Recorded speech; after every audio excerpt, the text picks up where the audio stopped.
On this episode of Focal Talk, we've got Toby Pereira, the legend of the C4 Countdown forum. And we have Series 66 champion and prolific co-event winner, that's Jack Worsley.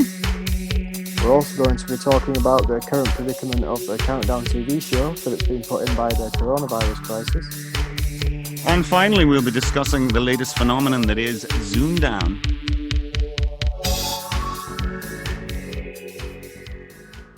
Yes, so welcome to the show. This is our first show where we now have video, so you can see our lovely faces. Welcome to YouTube. Yeah, so a little bit different. We kind of got used to it now with the Zoom Down. We'll talk about that later on. But it's for our guests as well. I suppose it was a little bit different this month. Yeah. So we've had our guests in over Zoom video call, so you can see our guests as well as ourselves. So it's still available for you to see it in video if you prefer. We have had a few people saying since we've moved to YouTube, they would like to have an audio download so they can listen to it offline or save battery life, those sort of things if they're listening to it on a mobile device. At the moment, we don't know of a website that allows us to host large audio files for free. So if you want a audio only copy of the podcast, just get in touch with us at the Focal Talk Podcast at gmail.com email, and we'll send you a download link. It'll be nice and easy for us to do that rather than looking for someone to host it at the moment. It's we don't want to host it on some dodgy website. We don't want to be directing you towards these websites that'll put lots of viruses and stuff on your computer. Yeah, there's enough virus talk at the moment. We don't. Yeah, we did enough of that in the last podcast. I hope we've had it filled. So we're not. It's going to be a bit of a COVID-free zone. That was the last mention of it. Yeah, maybe a little when we're discussing the show. Yeah, and we occasionally ask our guests how they're getting on in the lockdown. But it's not like the last episode where we had two very coronavirus intense interviews. So yeah, we did. Yeah, well, yeah. I hope folk enjoyed it. It was it felt like the right thing to do at the time. That's the only thing I can sort of say about it. It felt like we had to sort of give some kind of response, and hopefully people were brought up to date a little bit more. I'm not with medical information. That's not our job, but just with what's happening in the community and what efforts people are sort of going through to entertain themselves and and get through this. And one area where that is apparent is with Countdown at the moment, because they're not filming at the moment. I can't remember the exact date, but I know me and you, Paul, were planning to attend the filming of what would have been the series finals. We wanted to cheer on our friend Luke. That's right. So that's not happening at the moment. We don't know when they will be able to film them. And people have been watching it on television in the past week or two might have noticed that there's been no studio audience, because those games were filmed without an audience in attendance, and now they're not filming at all. We were chatting to one of the guys there that was playing. In fact, they all seem to have joined the group recently. There was a guy, John Doherty, who was playing the other day with no audience, the first day with no audience, and he said, he said it was a little odd, but and then Rachel got the conundrum. At the end, we're wondering who was going to get it. Yeah, no audience to turn to anymore, is there? But thankfully, I think Rachel was actually quite good at the game. So, obviously she's brilliant at the numbers, but I think she's pretty good at the letters too. So, I'd say she was a good student. Now, if you were at school with Rachel, I'd say she was top marks in pretty much all the subjects, wasn't she? She comes across as that she would be a good student. She's not just a numbers wizard. I'd say she'd be good on a pub quiz team as well. Yeah. There's plenty of that going to happen at the moment, isn't there? There's plenty of quizzing being done online. Yeah, plenty of online pub quizzes. It's a bit odd, some of my friends were doing more pub quizzes than we did when pubs were open. But it's like you saying about people being forced out to exercise now because the government's telling them they didn't do it any in the first place, but they need a break from the kids, or they need a break from the wife sitting at the kitchen table, both logging in. Yeah. They sort of need a bit of a break from that, so it's kind of good for that, I think. Yeah. But it's interesting times. I think people have been very creative. I'm heartened by the fact that people have been creative. For sure. We're social animals. Oh yeah, it's been really heartwarming, really, to see some of the ways people have got together to support each other. Some of my friend groups have arranged like little like the pub quizzes, as we said, and they've got like an exercise group that tracks how many kilometers you've walked or run, and so it's a bit of a competition, but it's also like everyone's getting together and egging each other on to exercise and stay healthy, like physically and mentally. So it's great to see how we're all in isolation, but we're not just cutting out everyone from our lives and saying sod everyone else, just looking out for number one. People really are coming together and looking after one another as a community. Which great. It's good. It's good. It is really good, and hopefully, it was. My wife's mother, she never took an iPad. She just refused it for years. She refused a smartphone, and it's a little hard. You'd sort of like to be able to talk to her and wish that she had sort of embraced it. I about sort of 20 years ago, I forced my parents to become computer literate, and they're complete junkies now. They have the latest iPads and all that sort of stuff, But they probably thank me for it, because they're not cut off. They can see their grandkids and all that. It's really social. I think it's great. We've just changed the venue has changed. We're still doing the same thing. We're just just no hugs, but we'll get the hugs eventually. For any of you who are missing the hugs out there, I'm a hugger. I like an old hug. So someday we'll get them. It's just virtual ones for now. So emojis and stuff. So will we get on with our first interview? Sure. Yeah. So the first person we spoke to on video was Toby Pereira. You may know him by some other names, but we'll clear that up early doors.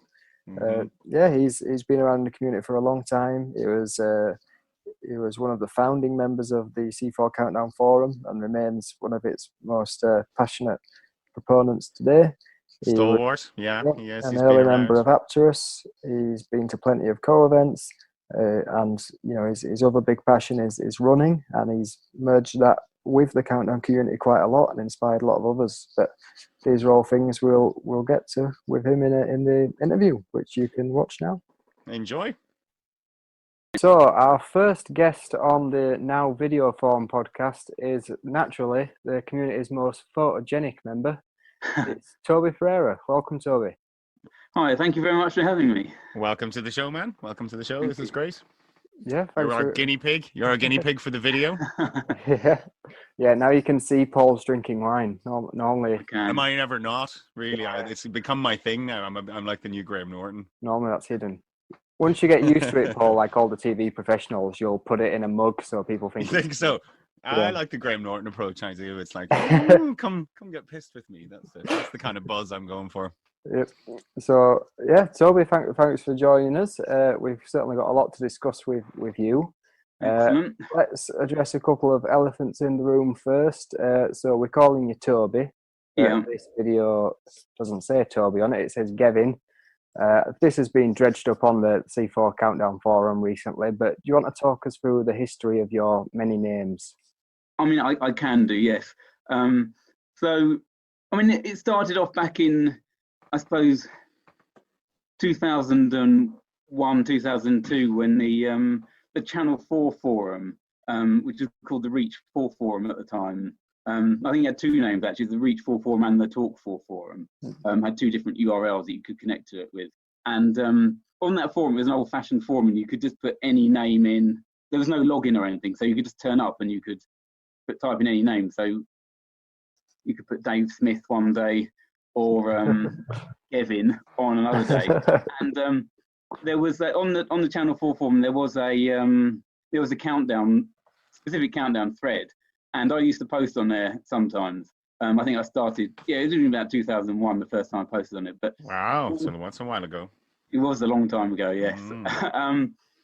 But the I suppose I think it was 2002, in about August 2002, that the name Gevin first came up. It was just another random name that I used, because I didn't always use, the same name. I was sort of anonymous online, I suppose.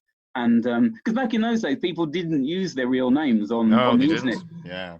It's only since like Facebook and things that people have started using their real names for everything. Back then, it would have been sort of weird to use your real name and everything. It would, yeah. Well, I do remember those days. They were all the days of the forums, and you just had made up usernames, didn't you? You had to get used to them. You figured out who it was eventually, and it stuck. Exactly. I mean, some forums you still have made up names. There's a Formula One forum I'm on that has people just use made up names on that. Like But, Zoom. But yeah, so I think what happened was once I used, because what I would sort of make up random names, but obviously if there's an ongoing conversation, I'd use the same name for that conversation, and I used the name Gevin, and it just happened that that name happened to stick. I didn't plan Gevin in advance. It's just one of many names, but then it was one of the names I reused occasionally, and then what happened was. When the Channel 4 forum, because they had like random sort of anonymous editors on the Channel 4 forum that would delete stuff, and it got a little bit annoying because it was a bit arbitrary what they deleted. So I started up a Yahoo group for the Countdown conversation. So I just decided, well, I might as well use one of the names I've been using, and I used Gevin, and I made up the name Gevin Chapwell, gave him a surname because he didn't originally have a surname. And then, because obviously I'm not actually Gevin on the C4C forum, I'm Gavin, you may have noticed. So there's a few. You have a few, yeah. I mean, not easy for us noobs, really. I mean, what happened was, because there was kind of a rival Yahoo group set up. There's kind of, a bit of falling out. And Stuart Holden set up the C4C Yahoo group. But he preemptively banned my Yahoo email address from it.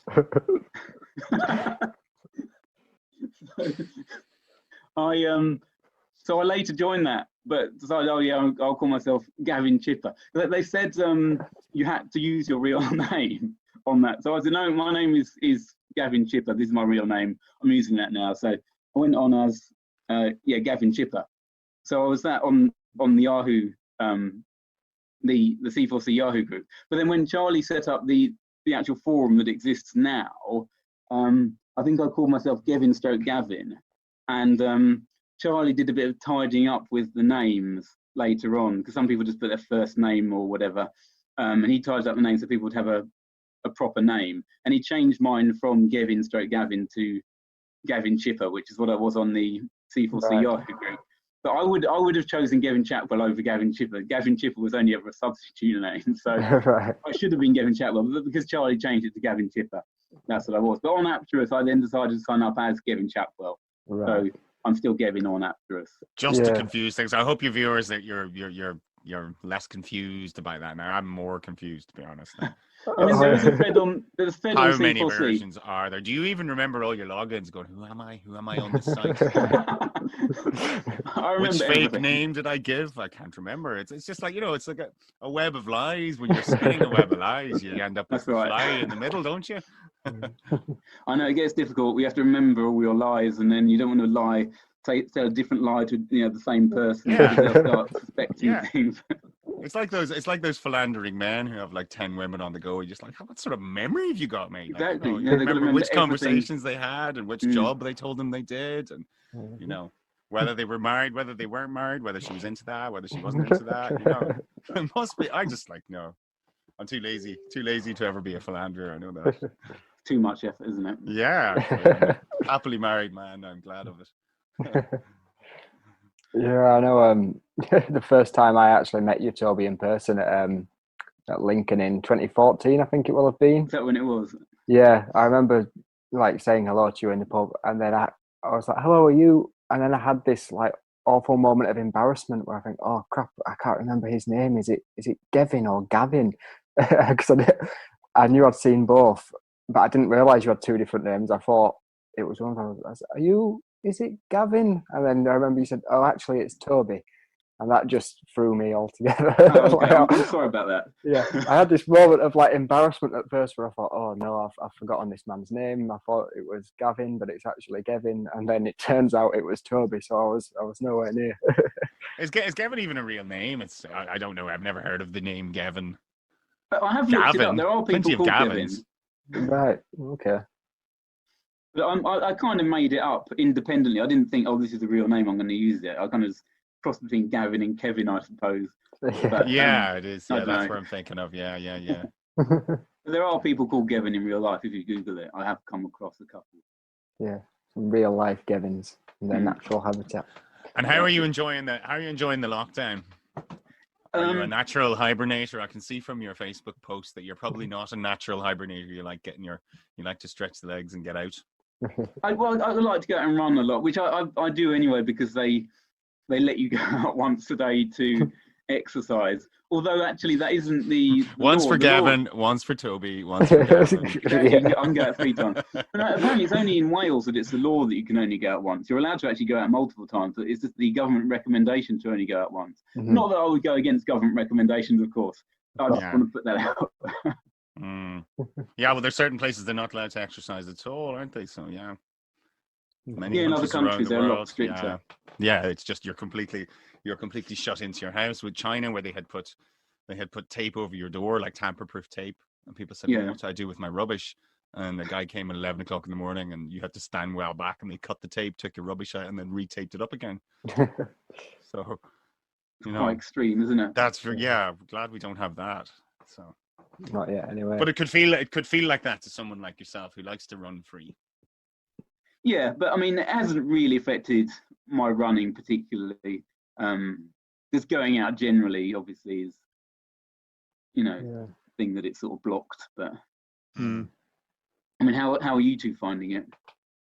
Okay, yeah, I think I might be one of those people who is actually running a bit more now because of this. Like, I think obviously for the people who are very, very keen runners, they're missing out on something potentially. But I think there's a lot of people who normally wouldn't go out for one form of outdoor exercise a day, who now, because they've been told you can do, they sort of think they have to. I think that as well. Some people don't do any exercise at all. Yeah, or because they just want to go outside, because they're just getting sick of being indoors, and they know they have to have a reason for being outside. So they, even if it's just going for a walk, that it is a genuine piece of exercise that they otherwise I'd say even wouldn't have done. More so, sorry, Callum, more so probably people in maybe my own circumstance, families with young kids, where you're going, no, it's my turn to go out. It's it's a break. If I don't get that, kind of, that's going to hurt. So a lot of people, it's like, I'm going for my 5th run. I think which, as you say, you normally wouldn't do. I normally wouldn't do. Well, I know some people who, when they're getting a bit stir crazy inside, and this is a normal circumstances, not under a lockdown, and they just want to get out for a bit, they go for a drive rather than a walk, because they're just lazy or it's easier or whatever. But now you probably couldn't justify that if going out for a drive is your one. Yeah, because if the police stopped you, they would question you for that. They'd send you home again. I think. Whereas you can go out for a walk. So I think for some people it is actually increasing the exercise. So that's a good thing, I suppose. Do you guys have the 2 kilometer radius? That's what we have. So because it was one Sunday that they brought it in, and we were going to go on a drive. We were going to go to Howth in North Dublin, like a seaside, like a seaport, or not a seaport, sorry, a fishing port, and go for a big walk and all that. And then it was the very day they brought it in. It was like, I think that's a recommended thing. I don't think it's law. Well, they are stopping people. They don't want people going to. They just don't want people going to beaches because there can't be one rule for one and one rule for another. There's no specific law about distance here anyway. But they do. Yeah, the police will send you home again though if they find you 40 miles away from your home that you've driven to. Yeah, I guess if you say I've just gone for a walk, where do you live? And it's 40 miles away, then there was a guy in Limerick. It was a guy in Limerick who drove to Cork or somewhere like that to buy a trampoline for the kids. That was his excuse. It was a good 60 miles or something. The cops caught him. So, well, someone drove about 100 miles to get a loaf of bread because it was £1 cheaper, I think, and I think the police took a dim view of that.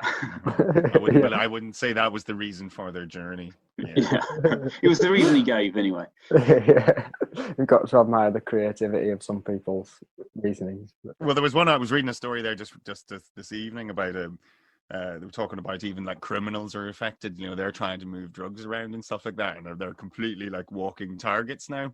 So there was once or something at 4:30 in the morning, and there was a guard at checkpoint, and they noticed there was 7 pizza boxes. The guy in the backs had 7 pizza boxes, and he said if they had maybe 1 or 2, they would have let them go because a lot of them are pretending to be delivery drivers and stuff now. So, and they basically went straight through the roadblock, didn't stop, and the cops chased them, and they got down to the Keys in Dublin, and the car was crashed, and they threw a box into the river, and they found there was 2 firearms, and they think there was something like $500,000 in coke. So that's Coca-Cola. What was Coca-Cola? Yeah, it's got fierce deer. It has over here now. It's with I shortages. should hope so. If you bought 7 pizzas, you should get a free bottle. They should get at least free Coke, yeah. But I think they were drinking. It was a different type of Coca-Cola. They were drinking. So one question I'm sure you've got a lot of times before, Toby. You're probably sick of it by now, but just in case anyone listening hasn't heard the answer to it, you've been in this community for ages. You're clearly very interested in the game, but you've never actually been on Countdown, the TV show. Is there a story behind that, or have you just never really fancied it? There's not a particularly exciting story behind it. I've always kind of thought I might apply to go on one day, but I've just never got around to it. I suppose I should. I probably should do, but I kind of think I'm going to go on Apterus. And because I've never really seriously gone on Apterus and really tried to get good. And I suppose I always think I'm going to do that. But then, obviously, with no specific deadline, I never actually get around to doing it. I stay at my level that I'm always at, which is kind of obviously quite a lot below the level of quite a few other people in the community. And I think, well, if I go on the show, I'll probably just meet someone like you, one of you two, and I'll just get thrashed. So. Well, we've already been on, so you'd be damn. No, I know, but someone of your level. But... well, no, I'm a lot different level than Callum. Like, but I mean, I think after, if you'd asked me a year ago, I had the same answer as you. It would have been, just haven't got round to it. And then I suppose just when it's like it's like putting on a party. You're thinking, well, will I put on a party? Will anybody turn up? Or doing this or doing the Zoom down or something? If you don't make the first effort, nothing's definitely will happen. So if I did just apply, I probably would then. I'd be committed then, and I would probably put in more effort into the training, I suppose. Yeah, I mean, if you got your audition and you knew they could call me as soon as things are back to normal, they could call me at any point. That's what gets your ass on top. Yeah. But then the worry is it would happen really quickly. Like I get an audition, and then they want me to film a week later, and then I wouldn't have got to the level where I thought I'd need to be any good. That's tough titty, but I mean, it's just that's the way it goes. I was the same. I was at a music festival checking my emails to see if all these ones were at a techno thing on a Sunday night, and I was back in the tent checking my email to see if there's an email from ITV Studios. So you're going, hope it's not this Monday, please, not this Monday, please. But you did all right anyway, so I did all right. I will want. You're unlucky. I will want another go at some time, but sure, I'm a co-host on a podcast now. Sure, that's success. Exactly, you've made it now in the Countdown. That's success. Yeah. I don't need the show anymore, Damien. So you save your phone call. Well, it's interesting to hear that you're still leaving the possibility open, Toby. The possibility is open, yeah. Yeah, because I know a lot of people have just made their minds up either way that they're doing it or they're not. So it's maybe one day. There's players that are ridiculously good that aren't going on. Like Rob Foster is would easily be a champion if he went on, but he's one of the best there is, isn't he? Yeah. Well, he'll get that same question, Toby. Don't worry. I mean, it's that's our job. I mean, we're here to grow the community, and it's everyone taking part in all aspects of the community. And it's a shame you haven't been on the show because it's bloody good. It's good fun. It's pretty much everyone's favorite memory of Countdown is the bit that you're actually on the show. We'll go and support our mates and all, but it's not the same as being there yourself. Yeah, I mean, I do intend to go on at some point. Okay. Hopefully they won't cancel the show. Hopefully they won't cancel the show fully, you mean? No. It's an institution. It'd be like cancelling Coronation Street, wouldn't it? It's not going to. It's not going. But the thing is, it doesn't get the same viewers as it used to, though, does it? So no, that's true. It's a lot more competitive marketplace now, I think. Yeah. But I'm sure mybuilder.com are paying them there's a bit of advertising revenue there, isn't there? I'd say there's probably a few quid in that. Yeah. Okay, so we'll probably go right back to the start of your Countdown history and do it sort of chronologically because there's quite a lot to tackle. So I guess Paul, you normally like to ask people about their very early Countdown memories, don't you? I do. Well, I'm happy for you to ask it. It's a question I like included. Sure, yeah. So Paul normally asks all our guests this, Toby, if you've listened to the podcast before. He likes to ask, what was your very earliest Countdown memory? Well, I remember it being a program that was on that I never really watched when I was very young. But then, I sort of just catch the occasional few minutes of it. But then we had a step great aunt that used to watch it regularly, and she kind of got us into it. So me and my brother and sister.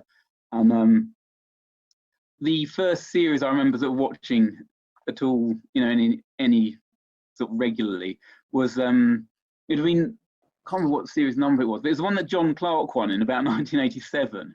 Okay. And going back a bit now. So we're going back a bit now. We are going back a bit.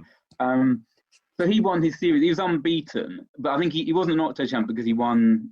He was the champion at the end of the series, and he went on to win the series. So he was kind of like my favourite player, because I thought he was really good. He won his whole series, and then he came back for the Champion of Champions. So I was supporting him in that. But in that Champion of Champions was Harvey Freeman as well, who was one of the all-time greats. But Harvey Freeman, his series was before John Clark, so I hadn't actually seen him when he was on originally.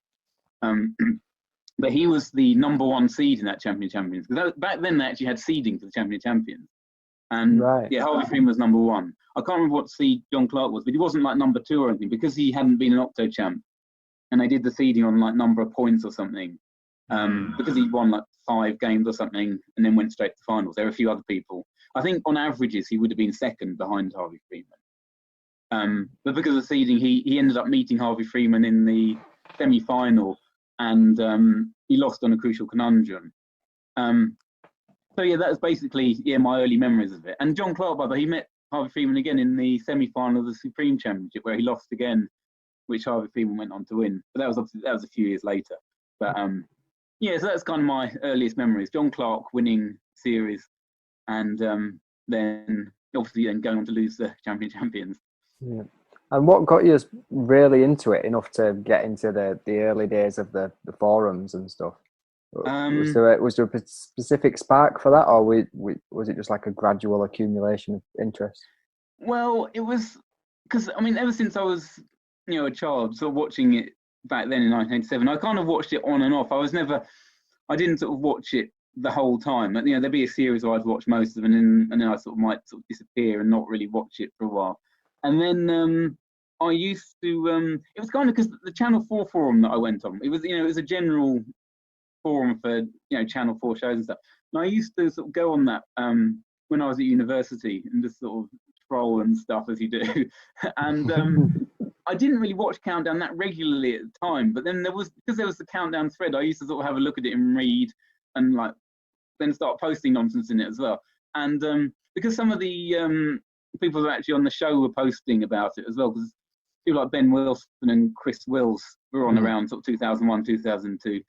And that kind of actually just being on the forum sort of sparked my interest in sort of watching the show more regularly again. So it was that way round, which might seem a bit strange. Yeah. But then I started sort of, I've been kind of regularly watching it since, I suppose, 2001. And before that it was on and off, but since 2001 I've kind of just sort of regularly watched it, really. Right, okay. So it was the forum got you into Countdown and not the other way around. Yeah, although I was sort of into Countdown a bit anyway, so yeah. But you met some of the key players, then that's what really sort of piqued your interest.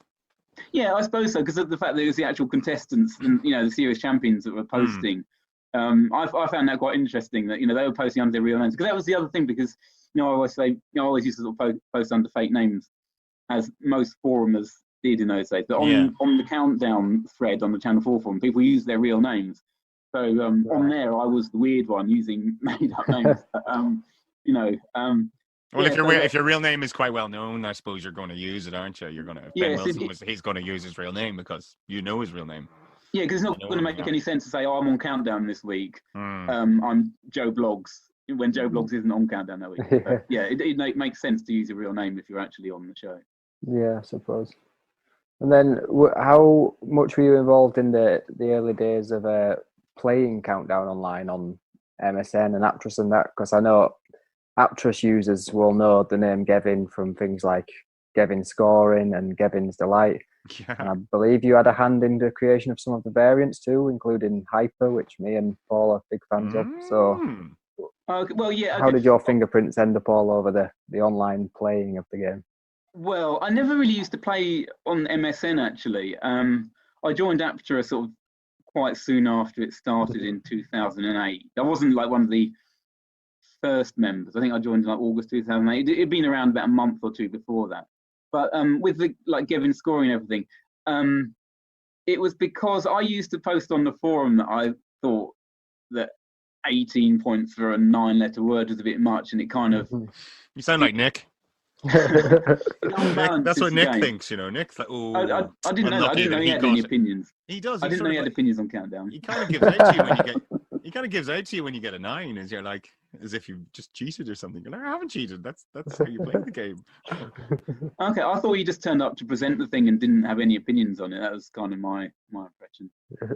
Yeah, he does. He seems to agree with you on the scoring. So okay, that's good. But anyway, so that's how Gevin Scoring became a thing, because I used to post that, and then Charlie, when he set up Apterus, just called it Gevin Scoring. It wasn't like I named it Gevin Scoring or anything. It was just that. Explain Gevin Scoring then for our viewers. Okay, it's just that instead of getting 18 points for 9-letter word, you get 9 points for 9-letter word, just like you would get 8 points for an 8-letter word, 7 points for 7-letter word. So you just remove the bonus for the 9-letter word. Numbers are the same. 1 away is still 7 points. Yes, yeah. I think everything else is the same. Yeah, everything else is the same. It's just you don't get that. You don't get that extra 10 points for the 9. Yeah, that's right. And you don't get 24 for a 12, and in Hyper either, even though that was one of your babies. I think that came from just a forum post. I was talking about. I can't remember how it came up. I think I might have just been making up rubbish, and I think I came up with Countdown Advanced. I called it, where it was where there's 12. I can't remember if I was inventing fictional games. I think I might have been inventing fictional games that I was presenting as stuff that happened. I can't remember now. But anyway, I was talking about the Countdown Advance where the best players come back to play with 12 letters instead of 9. And I didn't call it Hyper Countdown though. I called it Countdown Advance. But then just later on, when Aptris got set up, it was basically the same format, but they just called it Hyper Countdown. Right. I love it. I'm a big fan. I think 12 is a good number. You picked the right number because there's so many 12-letter words. It's the way, it's usually a 4 and an 8 or something, like monosulfate or something. It's that 12 is you must know this, Callum. You know a lot of 12-letter words. And the thing is, there are a lot of 12-letter words. It works really well with it being 9 letters plus 3 as well, because obviously you can get an ing on the end or that's true. That sort of thing. So there's or a dis. I'm a big fan of Hyper. I think the numbers work slightly differently from how I originally envisaged it, though. I can't remember how I made it. I don't think I had extra big numbers. I don't think I had the 150 and the 200. But I think arguably they make it too easy anyway, because I think Hyper is easier to get a max in Hyper than it is in normal numbers. I could be trying to do a numbers attack all day and not get a max game. And in Hyper, you might get it in on your second attempt. Oh yeah, Hyper numbers I think are easier. Yeah, they can be tricky, but it depends. You have to select right, I think. Yeah, I normally pick too large on Hyper. Too large seems to be the easiest way to do it, doesn't it? Just having one extra. Yeah, 3 large is okay as well. If you get a 75, the 50 might work better than the 75 or something. But... Yeah. Well, I definitely find, because if you play too large on Hyper, it's sort of like playing too large on normal, except that it normally except you've got 6 small numbers instead of 4. And it normally only takes 1 extra small number, if that, to get to the nearest multiple of 25 or 50 or whatever. So you've effectively got an extra small number, or even 2 extra small numbers to play with to make the difference. Yeah. So I'd agree with you. I think Hyper numbers, when you pick too large, are easier than normal numbers. Yeah, I think there's a kind of narrow range of difficulties. So I think if you're doing a normal numbers attack, then you'll get a load of really easy ones, and then you might suddenly get a really hard one. Whereas in Hyper, you don't normally get any that are absolutely ridiculously easy. But on the other hand, you won't normally get any that are ridiculously hard. They're normally ones you have to think about a little bit, but you'll get there. So you get one of them. One of them out of 20 would be an easy one. Yeah. It'd be like 1150 or something like that, and it's a 7. There's 150, a 7, and 100, so it's quite easy. You only need 3 of the numbers. But I enjoy them now. I think they're good, and unless people play 8 small against you. Yeah. He laughs. That was a laugh of yes. I always. Well, Callum did that against me once. Yeah, I do. Bradley, do you? Bradley does these. You're not going to like this. So I knew it was coming. Yeah. So what about Gevin's Delight as well? So that format, for those who don't know, it's like the old 15 rounder, except the numbers and letters rounds are swapped. So there's 11 numbers rounds, 3 letters rounds, and a conundrum. Did you have a hand in that, Gevin, or was it just no? That was entirely Charlie's invention. He, I mean, he knows anyway, I suppose, that I prefer numbers to letters, so I presume that's why he did it. But originally, it was a dual format. It was originally just player 1 picks everything. So to actually, if you wanted to play Gevin's Delight, you'd have to manually. I think you had to manually set it up because it wasn't there as a push button thing. You had to manually set it up, and it's quite hard. It took a while to work out how to do it, but it was all you have to do player 1 for everything. But then I think he changed it so that it was a proper format where people take it in turns to choose, and it's actually something you can just select. Okay, so that wasn't an invention of yours then. It was just named after you because you like numbers games. Yeah, that's right. I see. Okay. But, it's quite nice having things named after you. Yeah, it is like that. That's why, like, before I'd ever really spoken to you when I joined the community, I already knew the name Gevin. So, like, yeah, you've definitely left your mark either directly or indirectly on all corners of the game. You have, mate. You have left it everywhere. Your name popped. You should get image rights. Really? You should your name. If you were Wayne Rooney, you'd be getting a fortune. So, there's certain names for a newbie like me. They just see certain names, and they're only making sense now. I think even when I played you at Lincoln, I was unsure of your name. People were calling you one thing, some people were calling you another. Oh, really? Well, your official name written down was something different as well. So I was like, hey, is this the right guy? I'm not sure. I'm sorry to have confused you. No, you're not. You've been doing it for years now. I'd say you're not. You're proud of it. It's never my intention to confuse people. Just a happy byproduct. Yeah, exactly. So then that's the forums you've been very involved in, the Apterus you've been involved in, especially in the early days, and events as well, the other sector of the community. You've attended quite a lot of events now, I think. Do you have any idea how many, or I couldn't tell you how many coming to them for? I mean, my first event, school, maybe. I think I first went in 2011 because they started in 2005. I think the first column was 2005, but I didn't actually go because I was still, I had my secret identity to protect. So possibly go to an event. Did you only go out after dark as well? With the cape? But I think this Colin 2011 was the first one I went to. A few people have been like trying to persuade me, you should go to one of these events. I was like, yeah, okay. It doesn't matter that people know my name, because obviously it would have been a bit weird if I'd gone to an event and still insisted on keeping my name secret. That would have been slightly sociopathic.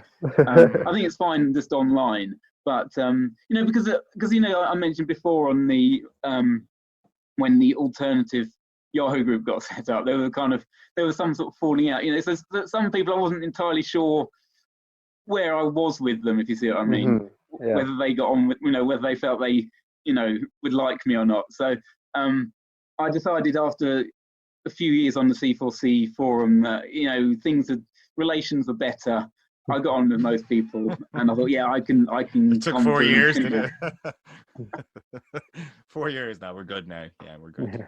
I think I'm okay with most people in the community now. I don't think many people absolutely hate me now, so I think I'm fine. Yeah, you've made it. You've made it, Toby. I don't sense any hate. And I'm attuned to these things. Yeah. So a couple of things about your attendance at events I wanted to go over with you, mostly around Lincoln. So Lincoln normally falls near your birthday each year, doesn't it? Yes. How many times has it actually fallen on your birthday, do you know? I don't know actually, but it seems to be for something that's just a weekend. It seems to be my birthday. Always seems to be the weekend. And Yeah. What date are you? That you're 26th, 27th ish.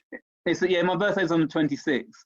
26th. Yeah. But I suppose because I'm there on the Friday, Saturday, and the Sunday. That is nearly half. It's 3/7, isn't it? So 42% or whatever chance that my birthday will fall. At some point at the weekend. So I suppose it's not surprising, that my birthday often coincides with it. But it's quite nice in a way to have a kind of birthday celebration at Colin. Yeah, sure. I think there's been one event on my birthday before. It was fun at Milton Keynes, and if it is able to go on at its scheduled date, I think Dublin's set to be on my birthday this year. You're August, yeah. You're a Leo or a Virgo. Leo, I think. Not that I hold much stock in that. In astrology, no. Yeah. Yeah. And also at Lincoln, I know with the events being cancelled this year, one of the things I was really gutted about was I was meant to be having a Weetabix eating contest with James Horton at York. Obviously, that's not going to happen now. I'm gutted about that. But so what was the nature of the competition? Was it just how many you could eat in a certain time? We hadn't formalised the rules yet. I didn't want it to just be a speed eating contest. It was quantity was the most important variable. Obviously, you would have to put a limit on the time, otherwise it would just be who can eat the most Weetabix over the course of the rest of their lives, I suppose. It should be half an hour or something. In half an hour. That's what we were thinking. It was you had half an hour, so you didn't have to rush it. Yeah. Who can consume the most Weetabix? We didn't have the rules finalised yet, but yeah, I was very disappointed. Still hold it at some point, though. Yeah, we'll rearrange it for skimmed milk. Skimmed milk would make that a little bit easier. You wouldn't be wanting full fat milk. Would you have sugar on it as well? You up. No. Normally I'll have a banana or chopped nuts or something on my Weetabix, but for this one I'd have to be very efficient. You're not going to go give me the garnish as well. Yeah, but it'd be quite boring just eating plain Weetabix. Oh, I don't know. Dry. Without the milk, it'd be very dry. We're both big fans of Weetabix, so I think it should be a dry eating competition over a podcast like this. Dry Weetabix, and then you have to recite a poem. That'll be thrilling listening, I'm sure. Did you know that? So how this ties to you is that that wouldn't have actually been the first eating competition at a co-event, I think, would it? Or have I misinterpreted that piece of history? Yeah, me and Mark Deeks had an eating competition at Colin one year. I can't remember which year it was actually, but it was in the Little Chef. Yeah. And I can't remember what we ordered now. So we started off with 2 veggie Olympic breakfasts each. So because I'm a vegetarian, and obviously we had to eat the same stuff. And although he's not a vegetarian, he had to order the veggie option to make it level. Yeah. So we had 2 vegetarian Olympic breakfasts. And then what did we have? I seem to remember having rhubarb crumble. But we ran out of time. There was no winner. We had to leave to Colin. So. There are no winners in these things ever. That's the thing. I remember the premise sort of being like, Mark and Toby can both eat a lot of food. Let's see who can eat the most. And it turns out, Mark and Toby can both eat a lot of food, so much that we don't have time to see how far they can go. I mean, we should have started earlier. I think actually that was his fault. I think Mark was. I don't know if he's actually late, but I think it might have been his idea to start later because he couldn't get out. He was like, I'm not going to be able to get out of bed that time. So I do kind of blame him for it not being finished. I think I was prepared to turn up to the Little Chef earlier. Right. But maybe it's just as well. I think a draw is a good result. I think he probably would have beaten me, but don't tell him I said that. Maybe that's what you should do in future. Then you need to put an end time on the challenge, but not a start time. So he turns up to the Little Chef at 10 a.m. and you are already 2 breakfasts deep. Maybe. Yeah, then he's got some catching up to do. But so I'll use you as inspiration for my co-event eating challenge if we ever get a chance to do it. Hopefully we will. I think you should. I don't think the lockdown will last forever. I'm sure you'll get a chance to do this. Yeah, I'm sure as long as Weetabix stocks are replenished, we'll be fine. So how many do you think you'll be able to eat? Have you got like a target number of Weetabixes you think you'll be able to eat in a half hour? I was thinking how much Weetabix do I need to bring? So I know you can get them big 72 packs. Yeah. It's definitely got to be one of them. But then I was thinking like, what if I finished a 72 pack?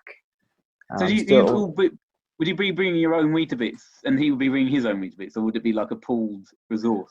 I think we will be bringing our own Weetabix. Yeah. I don't think the focal budget extends to Weetabix. Okay, but I mean, someone might tamper with their Weetabix if they're allowed to Yeah, bring their that's own. we might You have might to have follow an them out. independent adjudicator to inspect the Weetabix, perhaps. Yeah, like I say, we hadn't finalised the rules. There was no contract signed, well, other than verbally. But yeah, I'm sure we'll come round to it and we'll have all the details. You're going to film it? We should do, yeah. Yeah, we could do like a podcast special for it, maybe. Because there's no video evidence of our one. Yeah. Yeah, so yeah. What are we? Sorry, I missed that bit. What are we doing? We're just discussing the rules of the eating contest. Oh, right. Okay. Yeah. Yeah, it should be. You have to say a poem if with a mouthful of dry Weetabix. That should be a biscuit. So events, as well as attending a lot of events, Toby, you have since this year, although unfortunately it hasn't had much chance to take off yet, you've really left a big stamp on the event circuit as well, because we've now adopted a scoring system for the Focal League table based off one that you've been using for some time now for your parkrun leaderboard on the forum. So do you want to tell us a bit more about that system and just about how you've sort of inspired parkrunning within the community as well? Okay, so I'm talking about the point system and parkrun as well. It's quite a lot to talk about. It's your show, man. However you would like to discuss it. Okay, well, if I start with the point system, because originally the Focal point system was basically similar to the dual scoring on Apterus. So you'd get whoever comes last will get 2 points. So I think on dual scoring it's like 1, 2, 3, 4, 5. But on focal scoring it's like 2, 4, 6, 8. I think that meant, so if there was a draw, tie for places, you wouldn't have to use a fraction. You would use if two players would have got 10 and 8, but they tied, they'd score 9 each. So that's why the even numbers happen, I think. Mm-hmm. But anyway, I felt it was a little bit biased towards people who would attend events with more people, because you're getting points essentially for the number of people you beat. Mm-hmm. If you beat 50 people in an event, you'll get the same number of points, however many people there are at the event. So, you can come first out of 51 people. You've beaten 50 people, or you could come halfway down when there are about 100 people. You'd still beat 50 people. You'd get the same number of points. Yeah. So my system was more about the proportion of people you beat.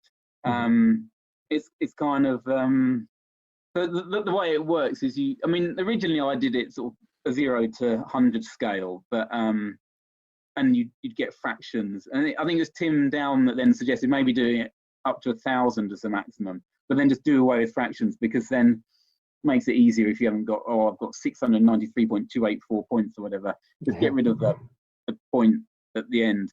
So yeah, the way it would work then is if there's one player, they would get, the event had one player in it, they'd get 500 points. If there were two, they'd get 667 and 333. And it would sort of expand outwards. So basically, the average score is always going to be 500. However many people enter the event. Whereas with the system before that, the more players there were, the higher the average score would be. So this way. But with this new system, you can never actually get 1,000 points. It's kind of a theoretical maximum. You need an infinite number of people to actually. Well, that's playing yourself. That's you turning up, going yes, kind of handing yourself the trophy, isn't it? Yeah. So I thought this system was fairer, because it's more of a it's kind of a percentile system. Well, it was when I made it up to 100, but it's now 1,000. That's a percentile times 10. But yeah, there's a formula. I can't think off the top of my head what the formula is, but there's a formula that will work out the scores for that. And it's basically, roughly speaking, your you score based on the proportion of the field that you beat rather than just the outright number. You'll still get slightly more points for winning an event with more people in, but not to the same extent as it is now. Because last year I went through last year's results, and Ed McCulloch, I don't know how you pronounce it. Is it Ed McCulloch?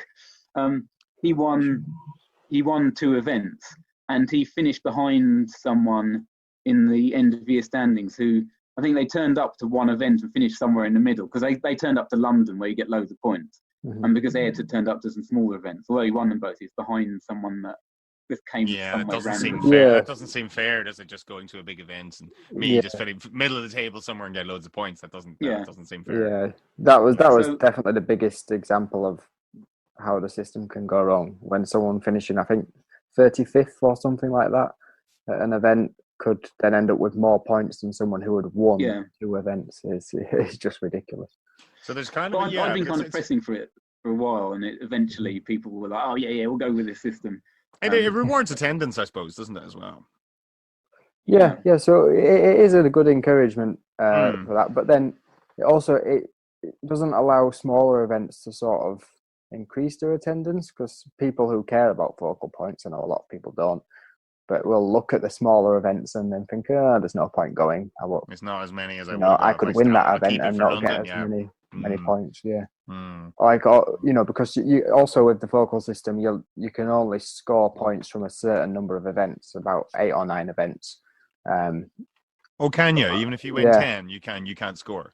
Yeah, so I was in a position last year where I'd already attended that number of events before Braintree, which was at the end of the year, which was one of the lesser attended events. And I knew that you got the points for your 8 or 9 best events. And I knew that I could win Braintree and I wouldn't get any points for it, because the total amount of points on offer to the winner of Braintree was less than my lowest amount of points, which I got for finishing somewhere in the middle in London. Is that why you didn't win Braintree? It just wasn't worth it. Although I figured I could have finished first or last and I would have got no points either way, so it doesn't really matter. But I'll let Rob have that one. I think it is a better system now. Unfortunately, we haven't really had time to see it pan out yet, because we've only had 3 events under the system so far. We'll get a whole year of it next year, hopefully, though. And I think by the time it's been in place for a whole year, we'll be able to see how it's made an improvement. I know people have run simulations of previous year's events if they had used this system, how they would have looked. So I think we're pretty confident it's a much improved system. I suppose in any sport. Sorry, go on, Paul. I was just going to say, in any sport, I mean, you have the big tournaments, don't you? You have, think of snooker, you have the World Championship and the Masters in the UK. Yeah. And whatever, the Grand Prix or something, where you get more ranking points. So when you do get, in most sports, you do get more points for the bigger tournaments. You still do get more points at a bigger event, though. It just isn't as big as the difference isn't as big as it as it used to be. Because if a load of people go to London, the winner of London's going to still get a lot more than they're going to get more than the winner of Braintree. It just won't be the big difference that it used to be. As long as it doesn't sort of stop people going to the small events that they're thinking it's not worth my while. Yeah, that's the issue. Yeah, it's getting that the new balance system should encourage people to go. Yeah. There's a lot more reason to go to small events. Is there a case for making that you get a certain number of points for turning up then? Well, I mean, you do, then you get a performance, and then you get a performance. Because, I mean, you're guaranteed points for turning up, I suppose. I mean, I think under the old system... under the old system, if you finish last... You'd get 2 for coming last on the old system. Yeah, you got 2. Whereas now, you'll still get something. I mean... Yeah. You probably won't be much, but it's something, So everyone gets some points. You should get points per mile travelled. Oh, that would be a good one. Per Ryanair flight caught kind of thing, Because you guys have it so easy. Where are you based, Toby? Well, I live in Essex. I live near Braintree, actually. So the Braintree event was very easy for me to get to. Yeah. Well, none of them are easy for me, apart from Dublin, really. So. Yeah. But a lot of this group are based in north, Yeah. You know, they're in the Countdown Heartlands, really, where most of the events are, and the TV show is, and that kind of it is. It seems to be. It's the I'm place to jealous be. of that. It is. Yeah. If you like Countdown, it's like you gotta live. Yeah. Would it make you sell up? Sorry. Would it make you sell up and move? Move up north? And move up north. I don't think it'd be that much of a draw just being in the countdown heartland. No. Save a few quid on the old trains and all that, you know. Although it doesn't save Robbo much money on the trains now. No, well, he's an active guy, isn't he? He is. Yeah. Yeah. So this system that you've developed that is now being used by Focal, and we hope it's going to show how good it is. You initially developed for your parkrun standings, where you would track the performance of countdowners doing a parkrun on the day of co-events. So at Lincoln this year, I think was it 10 of us, I think, who were attending the event. It was quite a few, wasn't it? Yeah. So you would give points based on out of the countdowners who were there at that day's events, who did the parkrun. How did you perform out of those people, in terms of finish time and that? And I think that really has inspired a lot of people. I know I can't be sure, but I think I've done about 10 parkruns now, and I honestly think I would never have done a parkrun if I hadn't met you. So, really? Well, yeah, I think so. And I'll be surprised if I'm the only person who you've inspired to get into that. So, yeah. Is he thanking you or blaming you? I'm not sure. Yeah, that's a good point. So just tell us a bit about, parkrun and how, what it is in your life, and also how you've sort of integrated it into the Countdown community now for so many other people. Well, I mean, I go to parkruns. Well, I used to before the lockdown. I used to go to parkrun every week because it's every Saturday. Parkrun is every Saturday morning at 9 o'clock. Well, in England and Wales, it's 9 o'clock, and I think Scotland and Northern Ireland it's 9:30. And in other countries, they've got different times. But 9 o'clock, I see it's a standard time for parkrun. But every week I do parkrun, and which is, I suppose I should go into more detail about what it is. So basically, it's a 5 kilometre timed event. It's not a race. And they've got lots of them all over the country. And it started off in the UK, but the first one was in Bushy Park in London. So it was originally just there. I think it was called the Bushy Park Time Trial to start with. And then before it became Park Run, and there were lots of different events. Because now there's like lots of different countries in the world have got park runs. Ireland does it, I think, so as well, every don't they? morning, Yeah, I think Ireland. Mm-hmm. Ireland's got them, definitely. Yeah, you've got quite a few. There's no excuse for you not to be doing them as well. Well, there is. Yeah. So basically, every morning, 9 o'clock. Saturday morning, 9 o'clock. You go to your local park run or wherever you happen to be staying at the time. You print out. You have to register, print out a barcode. So you do the run, and then when you finish, they give you a finishing barcode as well. So let's say you finish in 50th place, you'll be the 50th person across the line. They'll give you a barcode that says 50 on it. You take your personal barcode plus the position barcode to the scanner. They'll scan both the barcodes so that it connects your barcode to your position. And there'll be people timing it as well. So they press stop on the stopwatch every time someone comes through. So they know what time 50th place got. And they know from the scanning who came 50th. So then on the website later that, like late morning or early afternoon, they'll put up all the times. And because there's so many park runs now, wherever there is a countdown event, there's normally a park run nearby as well.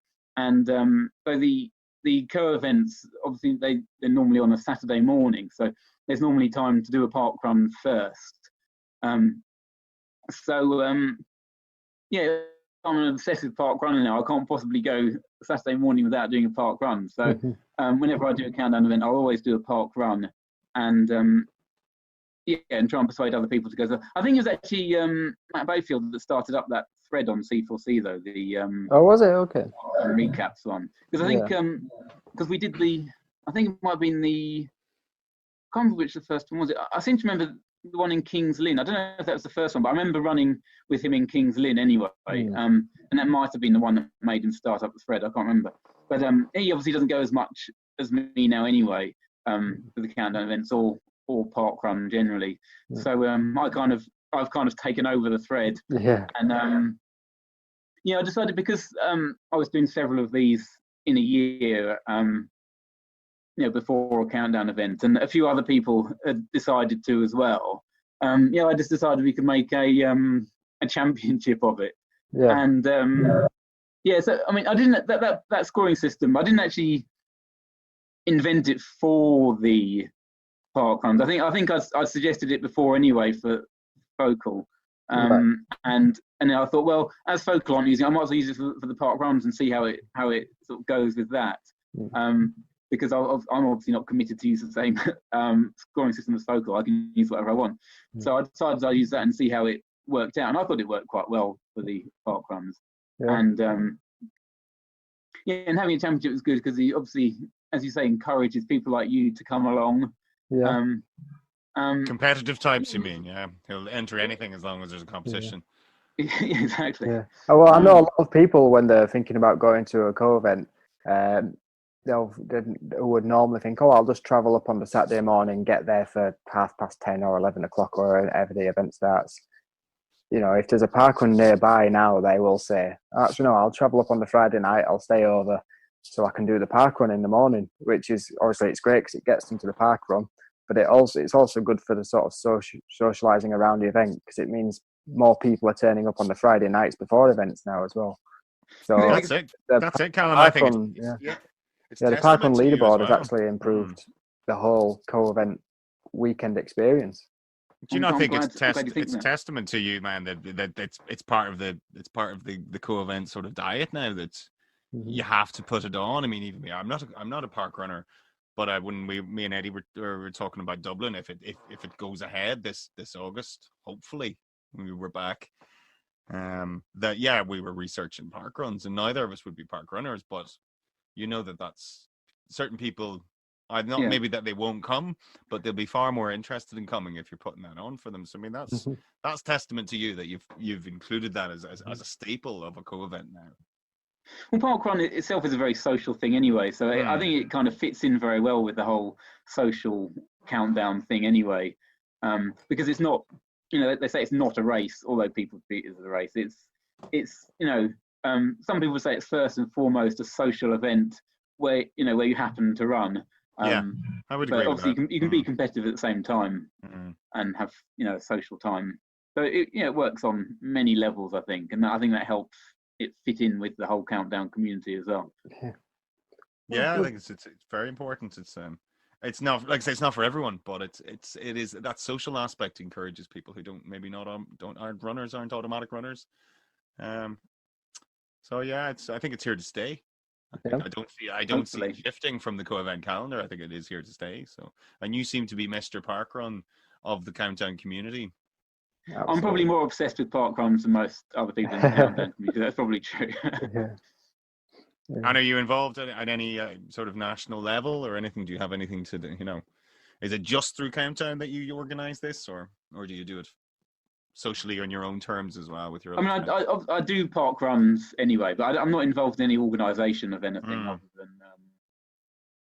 other than the Countdown, parkrun championship. You should be getting a royalty, I think, for the amount of work you're doing for them. You should be getting a small cut. I mean, I volunteer at my local park run, and that's the thing. Because the whole thing is, it's not for profit. Everyone is just part of a community. You kind of run, but you also volunteer and help out, and that's kind of the way it's always been. I think it's really good. No one makes money out of it. I mean, they have people that work for park run. At the parkrun headquarters that have it as a job, but other than that, it's all the other work you do for parkrun, help set out the course in the morning, volunteers. It's all voluntary, and I think that's I think it's really good that people are enthusiastic enough about it that they're willing to give up their free time to help parkrun. It's a little bit crack cocaine, I think, for them as well. You see, I think there's a bit of that. They kind of need it. It's their fix, isn't it? They sort of feel they need it every Saturday morning. If I'm sure the first Saturday morning of lockdown, you were itching for an outrun. It's like when you're not, what am I doing this time on a Saturday morning? I'm normally running. I know it's terrible not having park runs, but I've got a 5-kilometer route that I've been doing actually every Saturday morning. And I time myself because my local park run on they've been running a virtual park run, so people just they'll run 5K and they'll post their times up on the Facebook page, preferably with some sort of evidence of the run from their like GPS, from Strava, which is like the social network for runners, or Garmin, which is the Garmin watch is your GPS watch, and there's a Garmin app, print out your all the stuff from your run as evidence of it. So you put that on the Facebook page, and then the guy who's like the event director at our local park run will then compile all the times and put up the results. So it's still kind of, we still get our park run fixed to some extent, but it's not the same as being there in person. But it's still a bit of fun though. That's good. So well, we've got you here with a bit of an audience, Toby. Do you want to get a plug in for your running group on Strava and Parkrun? Well, I've got Rain Runners, which is I've got a YouTube channel, Rain Runners, where I post running videos every so often. I try and do it every week, but it doesn't necessarily work out every week. Where I kind of just post whatever I feel like saying about running. A couple of times I've taken my sort of it's not a GoPro, it's like a fake GoPro, taken it out with me on a run, and I kind of provide commentary on a run, and then just upload that. That's quite an easy way to do a video because you haven't got to script it then.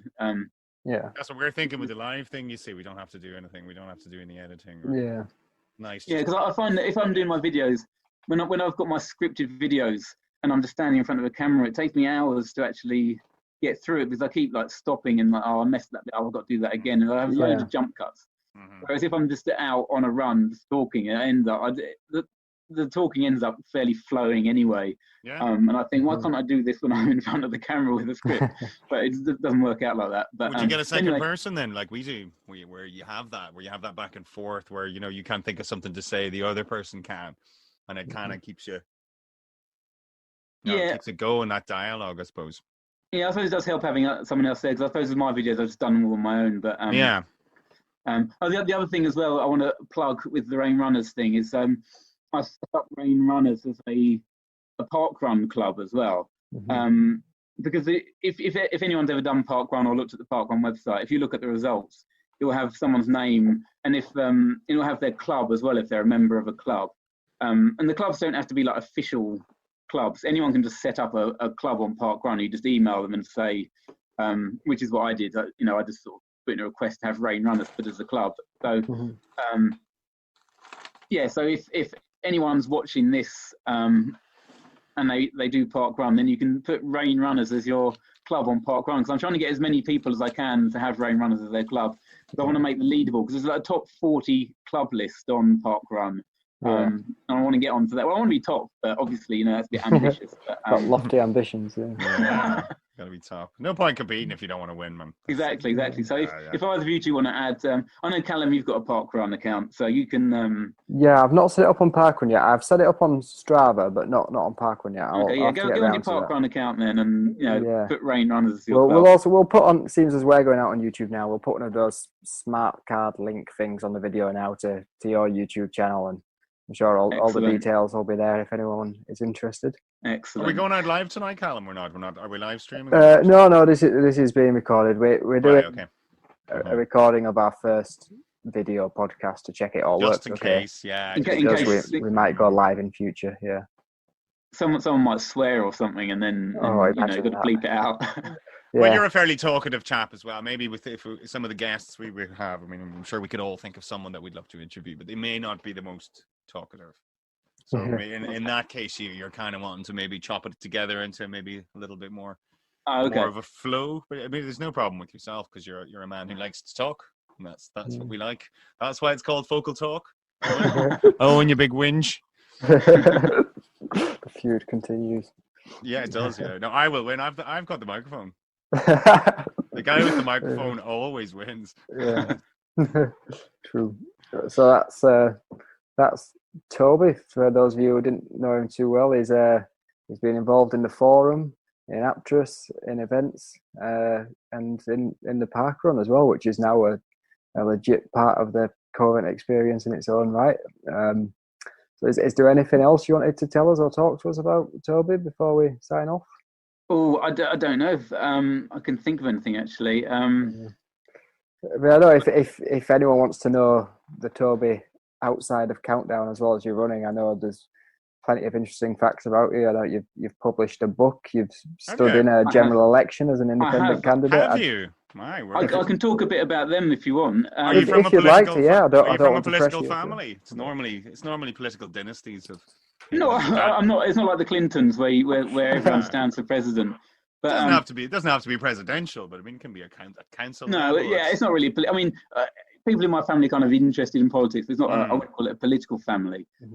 Before I get on to this, just on the Countdown thing, I want to plug C4C a bit more actually, because a lot of people just go onto Apterus or on the Facebook page. But C4C is a really good place to discuss everything, because on various other places people just talk about Countdown, blah blah blah.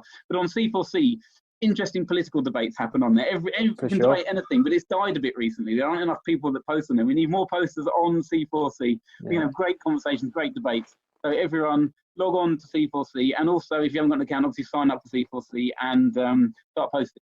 Okay, so right, so yeah, my political career. Yeah, I stood for election in the general election in the Braintree constituency in 2015. I've kind of thought about it for a while as a kind of almost as a joke, and then I just suddenly thought, well, actually I might as well actually do this. And I decided, because I got made redundant in 2013 from my job, and I thought, oh, well, what am I going to do? Well, I used that time to I started my political blog, because I think if I'm going to stand, I've got to have some policies. I'm not just going to stand with there being nothing there. So every so often I would do a blog post saying this is what I think. You should agree with me, sort of thing. Were these local issues? No, most of them weren't local. I mean, most of them are just general national issues, right? Yeah. Yeah, just sort of, this is what I think we should have nationally.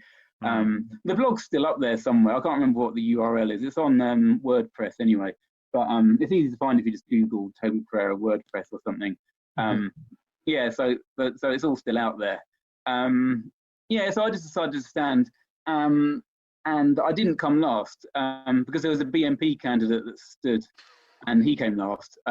So you beat the BNP single-handedly?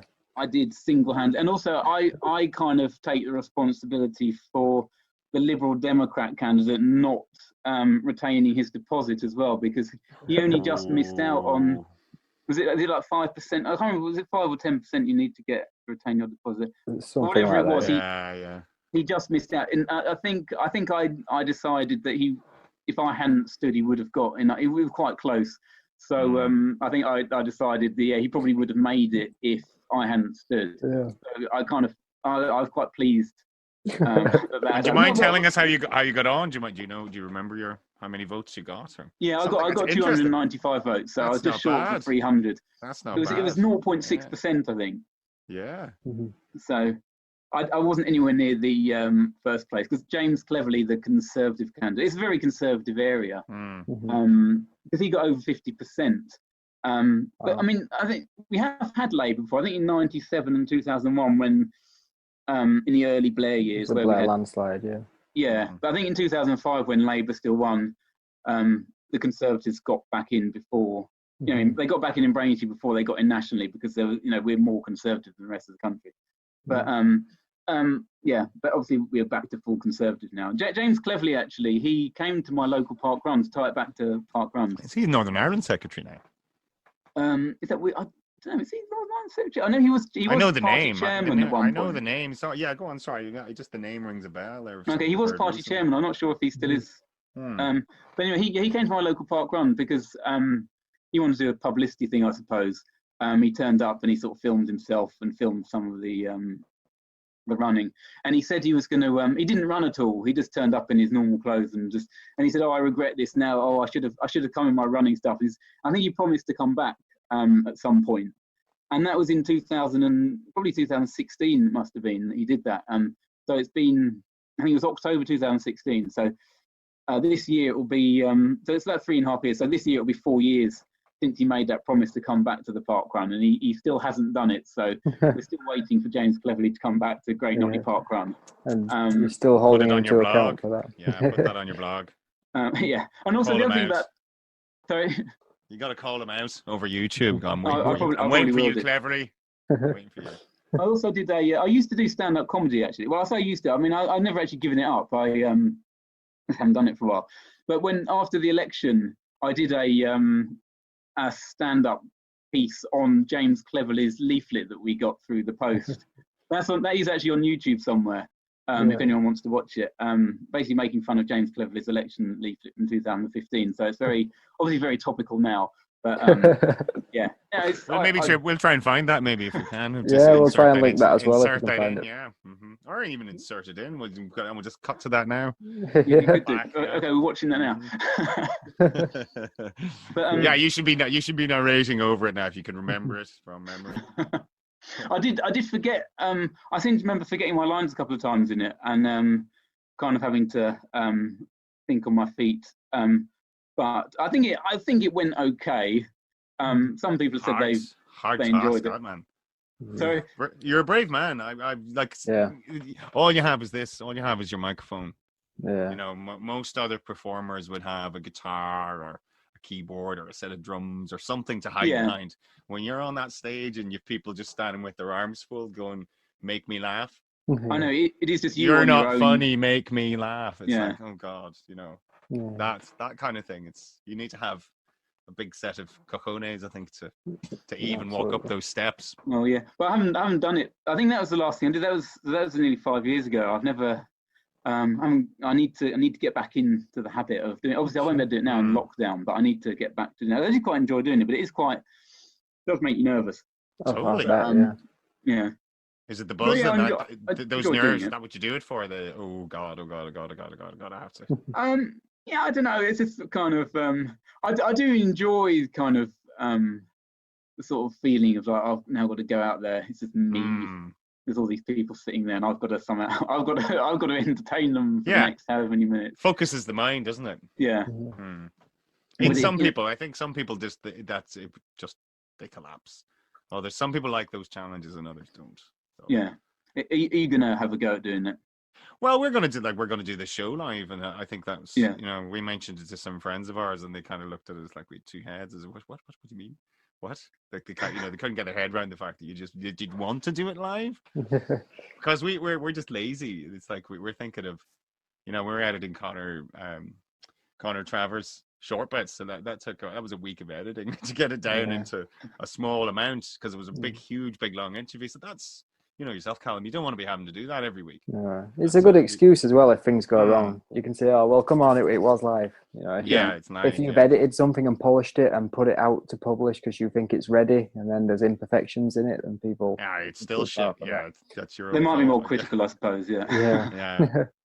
And I think the zoom down, I think, has given us that idea that we can kind of do it live.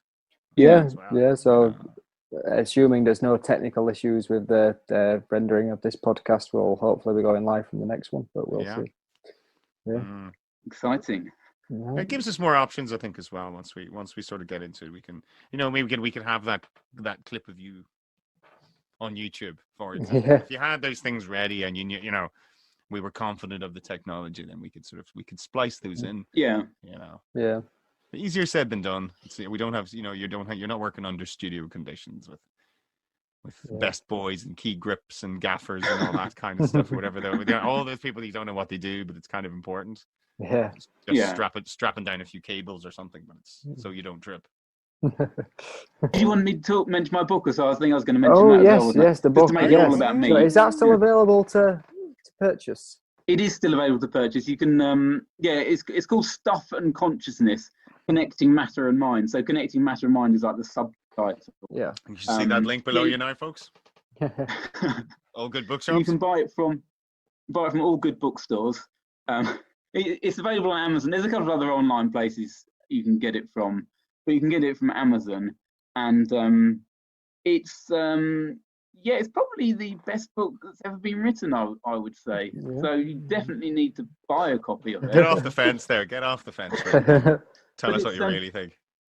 But basically, it's about consciousness, basically, in the mind, and how your mind comes from, you know, your physical brain, basically. You know, we live in a physical world, physical bodies, physical brains. So how does this weird nebulous concept of consciousness come out of that? So if you want to know, then there's only one way to find out. Yeah. Let's read your book. Yeah. Let's Sure, buy your yeah. book. To my shame, I've never actually read it, but I'll make this promise to you now, and it's being recorded and put out publicly. I will buy it and I will read it. And he's going to ship it to me then, and I'll read it then as well. I'll read it as soon as I've no, I'll buy my own copy. Finished the book I'm on at the moment. That's next on my list. Excellent. And will you come on to Zoom Down to be a Dictionary Corner guest? I think you missed the draw. You missed the main draw. Possibly then. Or would you maybe be interested in a numbers edition, maybe a special? You're a numbers man. We could maybe arrange a special for you. Yeah, playing, you mean? Playing. Would you like to play, or would you like to be a guest? I mean, there's a lot of very good players that I presume will be doing this. So yes. I might be a bit out of my depth. I don't know. We have a massive range. We do have we have all abilities. Yes. I mean, I could potentially play or be a Dictionary Corner guest. What would you be expecting for a Dictionary Corner guest, though? I mean, that's a lot of pressure. I imagine. You can tell us what you're up to that week. You could plug your book. That's what I could do, isn't it? And and give us some word definitions as well. That's the other half of the job. Well, I could do what Susie's origin of words thing.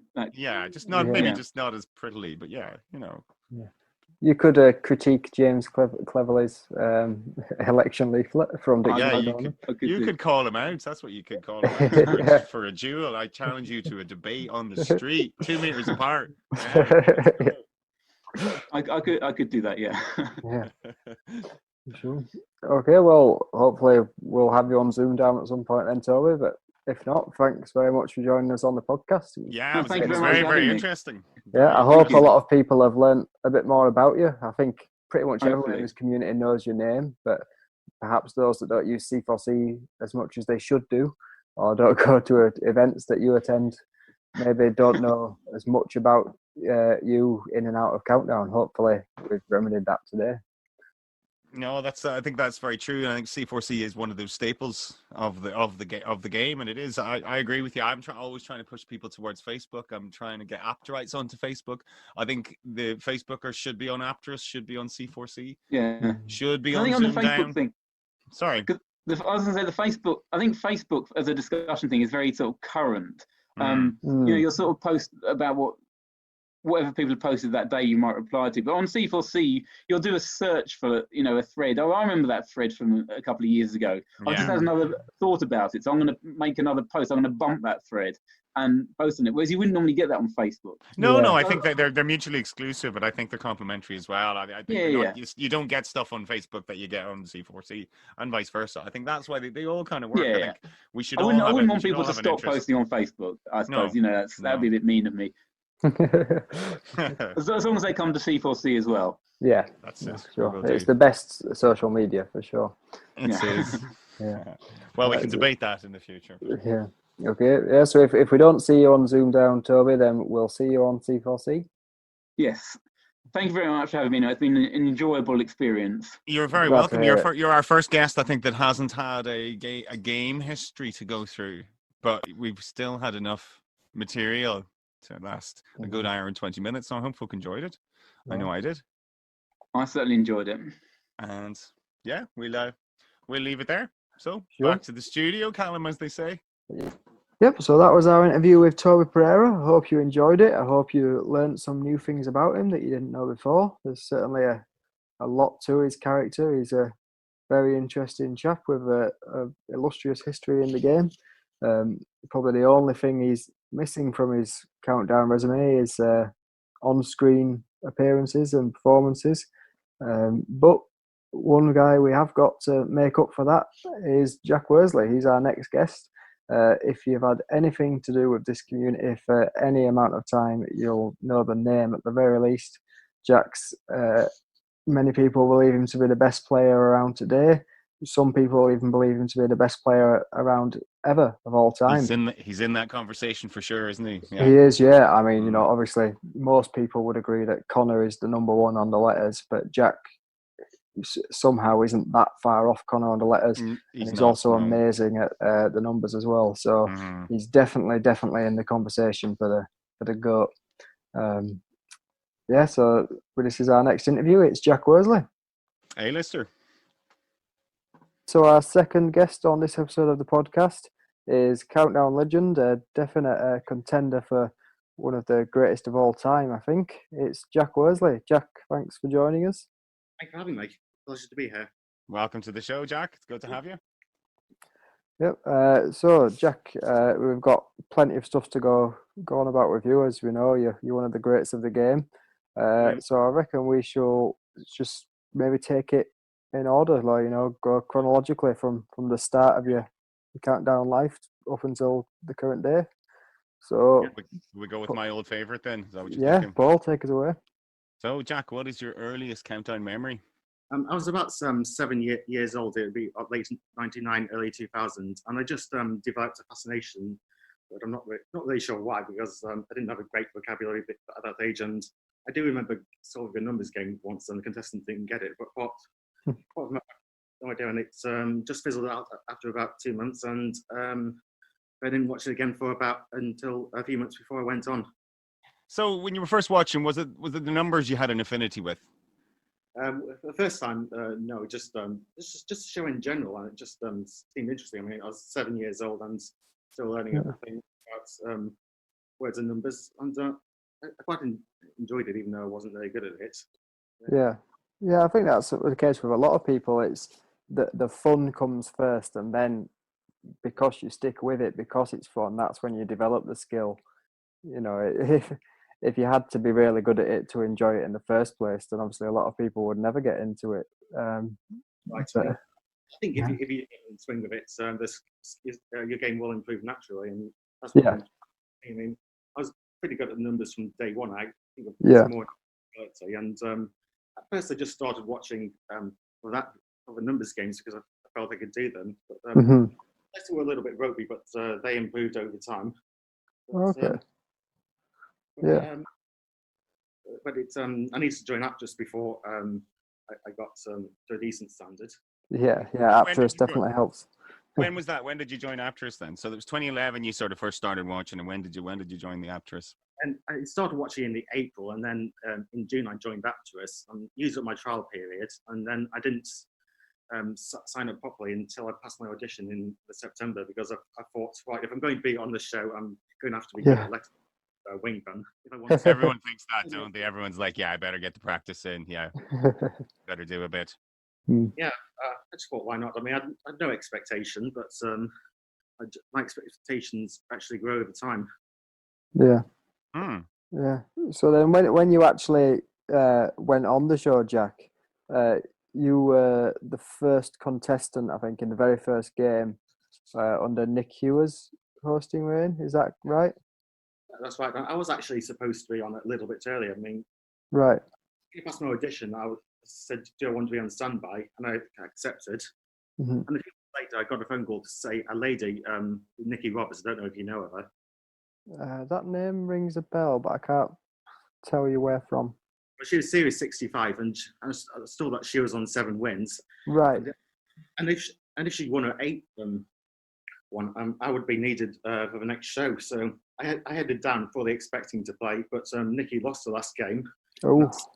With apologies to Nikki, that's probably the best thing that happened to me in my Countdown career. But it gave me time to practice. It was about another month before I recorded, but also it meant I was pushed back another series. Yeah, that's good. Yeah. If I'd been in that series, I could probably expected a semi-final at best. I'd probably lost to either Mark Dietz or Graham Gold. Yeah, that was a very strong series, wasn't it? A lot of good players in there. I could really have competed with them at the time.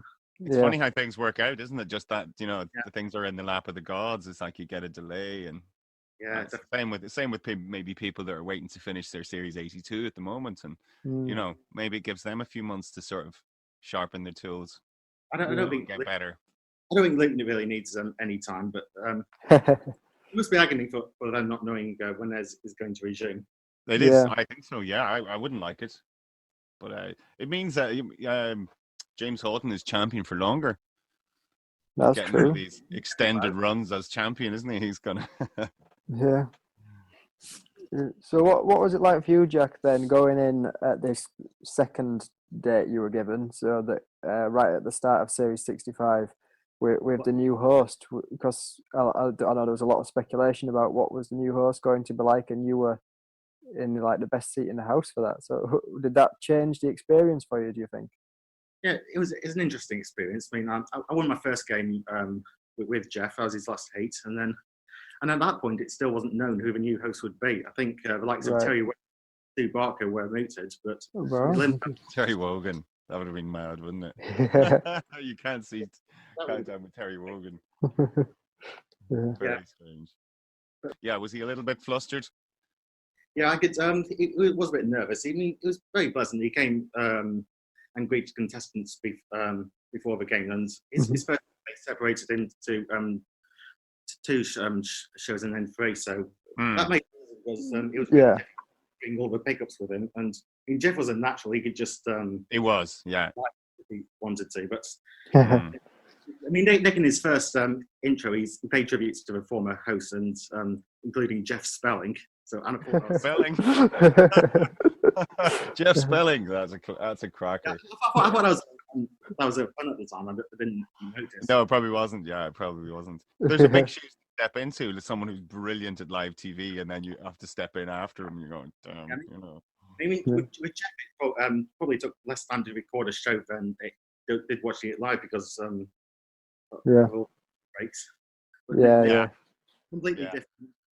Yeah, everyone we've spoken to who was ever in the audience when Jeff was there or was a contestant, they've all said he was just flawless, you know, so good at the role. You can understand that because obviously Jeff's got a presenting background. He's done it for years and he knows what he's doing with.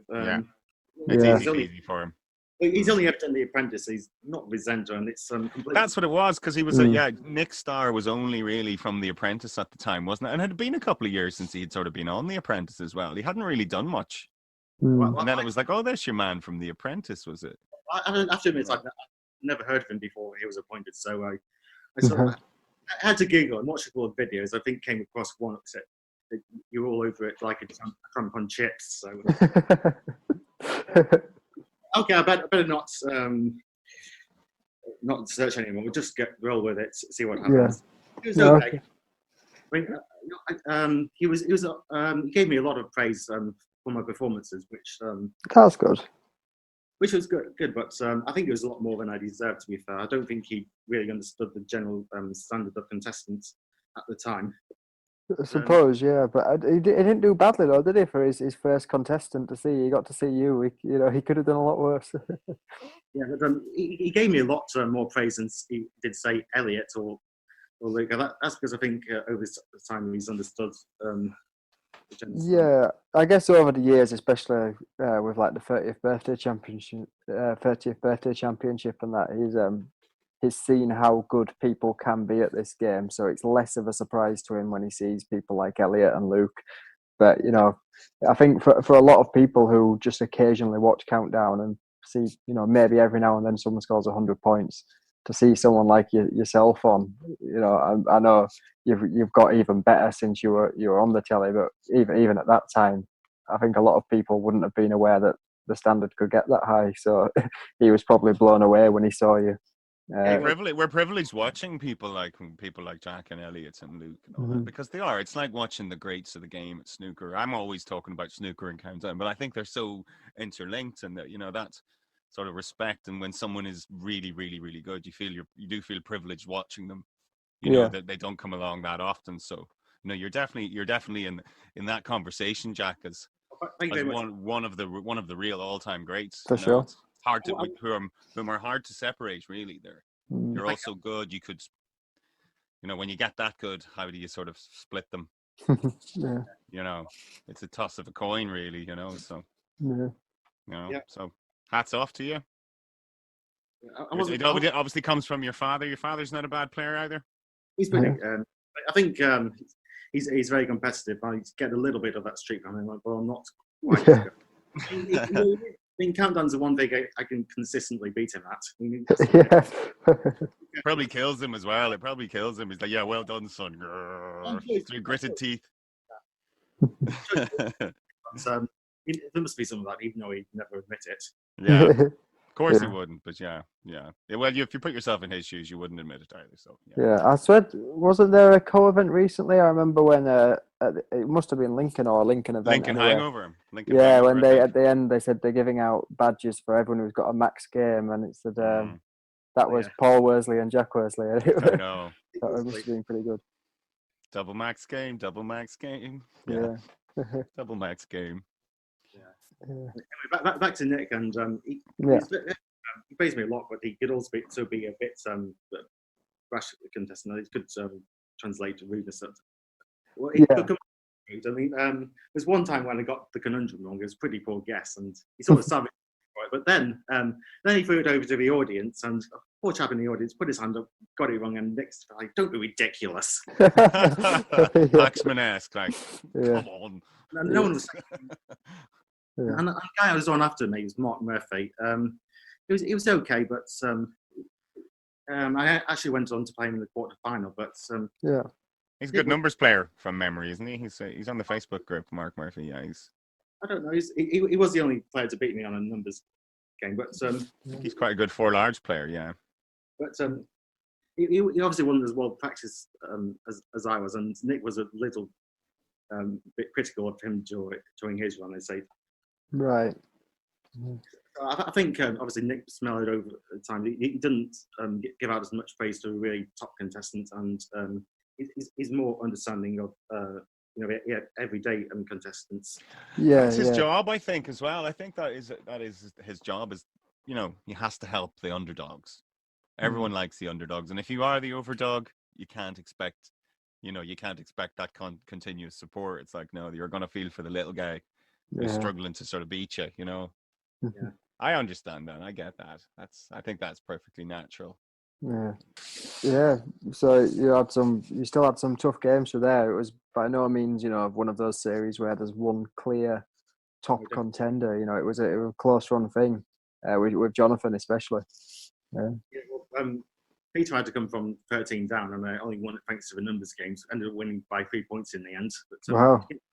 Against Jonathan, well, that was a really strange final because before we'd remarked that we never played well against each other on Actress, and same thing happened again. Like he missed treason in round one, treason, outrage, and resuming, and I just couldn't believe. But that, and I almost get throw it away, and that still gives me grief to this day over missing Magpie. Yeah, well, that's the thing. Sometimes I think you find with when two good players go head to head, sometimes if one of you is having a bad game, the other one does as well. It's almost like you drag each other down to your level, or you lift each other up to the level. I think it might be a bit, like they say with Cristiano Ronaldo and Lionel Messi. They both say of each other that if it weren't for the other one, they don't think they'd have achieved as much because they sort of drag each other up to a higher level. I think that does go on with Countdown as well. When two good players face off. Yeah, well, I would agree with that. Yeah. It can also inspire you to, if you see a really top player, like when I saw Connor, I thought, just wow. I think that's I think drove me on to become a better player and just seeing all the other greats of the game. Yeah. So was Connor your idol, and Connor was your first Countdown idol? Well, it was Innes really because it was Innes, right? Well, he always fed me a few games online. And he normally completely kicked me, but it was it's great to learn so much from him, and he's a top bloke in Innes. He's got time for everyone, never a bad word to say. Oh, absolutely! Yeah, he's just one of the loveliest guys. Yeah. I only know him from our podcast, but he's a lovely fellow. Mm-hmm. And everyone, no one has a bad word to say about him. So he was a king of actors when I joined, and he was a player everyone wanted to be like until Connor came. Yeah, yeah. So I remember, like at the time when I joined Actress, it was very much seemed that you and Innes were like the Ronaldo and Messi of Actress. They were the top two, and I guess nowadays it's maybe you and Elliot. But I think that is like more examples of the. When there's another top player there to push you on, you both sort of make each other better. So, I remember seeing some great games between you and Innes, and now, more recently between you and Elliot. Yeah, he's a tough opponent, Elliot. We had head-to-heads very close, and I don't remember who's ahead. I think Callum, you'd be pretty much in the same bracket as well. Yeah, Connor. Yeah, Callum. Who are you? Neymar or something? Like, you're not far off. Like, Yeah, well, that's the thing. There's a constant well, you're who's not number Neymar. 3 He's in a the lazy. football, and He's I a think lazy git. Yeah, you're a hard working type. So I'm I don't happy know to who. have temporarily occupied that number 3 spot at times. I'll take that, but I think there's a clear gap between the top 2 in my opinion. You're the Van Dijk. You're the Van Dijk trying to break that. Yeah. That top 2. That's what it is. Yeah. Yeah. So then that was your series, Jack, and it wasn't much later. Was it only a year later or something that you were invited back to the 30th birthday championship?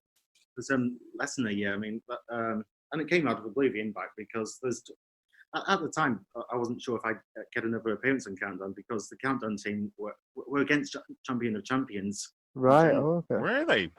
Yeah, because they're saying it's alienated the viewers, and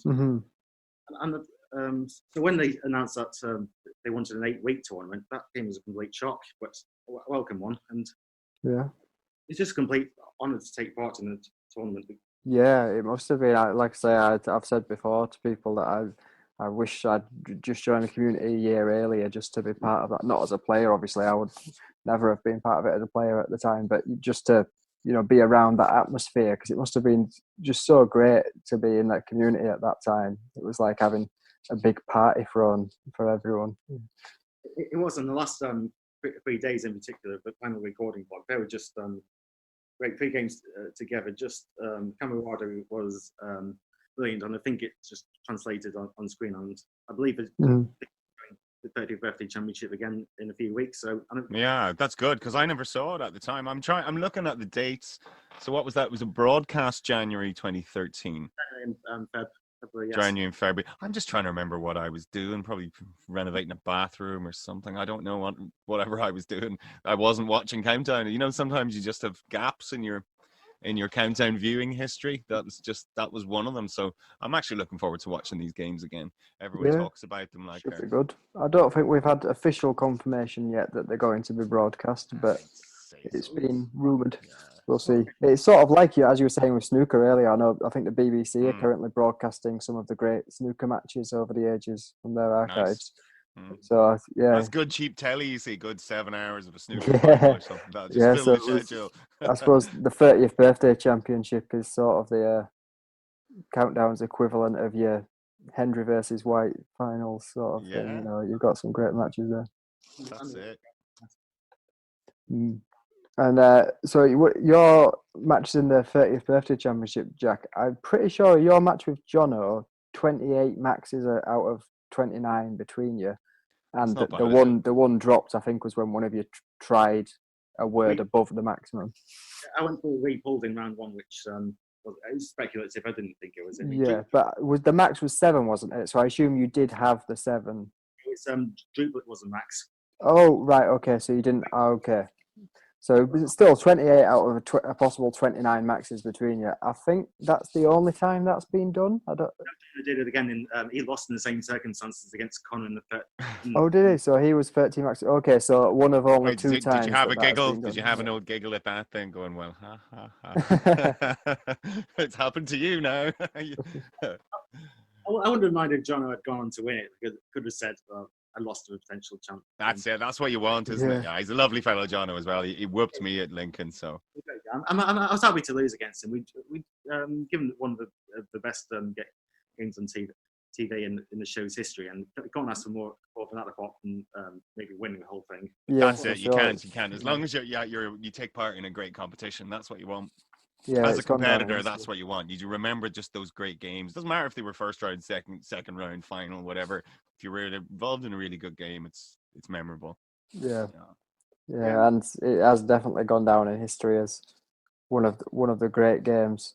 But I've always thought it's a little harsh on the people who were in the series just before the 30th birthday championship that you missed out on the opportunity to win a champion of champions, because under ordinary circumstances you would have had a champion of champions with some of the best players from the few seasons around you, but because you were in the 30th birthday championship, you had to take on the likes of Connor that you otherwise wouldn't have had to face. So. Baptism of fire there, isn't it? I wouldn't do the 30th birthday championship for anything. It was just the most prestigious competition I think the show's ever organised. Yeah, it's a worthy trade, I suppose. So what was the time gap then between you finished your final, you won your final in broadcast June 2012, and then 6 months later they were doing that 30th birthday. So how much better had you got and in the interim, and was it because you saw the draw and you knew who was coming that it maybe spurred you on to those heights? No, I think I got improved quite a bit. I got 313 maxes in the 30th birthday championship, and in my original series, I never got past 10 maxes. So that's what I mean. Yeah, you had improved significantly in that interim then. Well, what do you put that down to then? Was it just playing a hell of a load of Apterus, or were you doing anything dedicated? No, custom. Just more practice than Apterus. To be honest, I thought I'd improved a bit between my heats and the finals, but in the finals, I for some reason didn't produce my A game. So on the series, I was still a little unhappy with how I played, and I just wanted to prove that I'd gone up another level.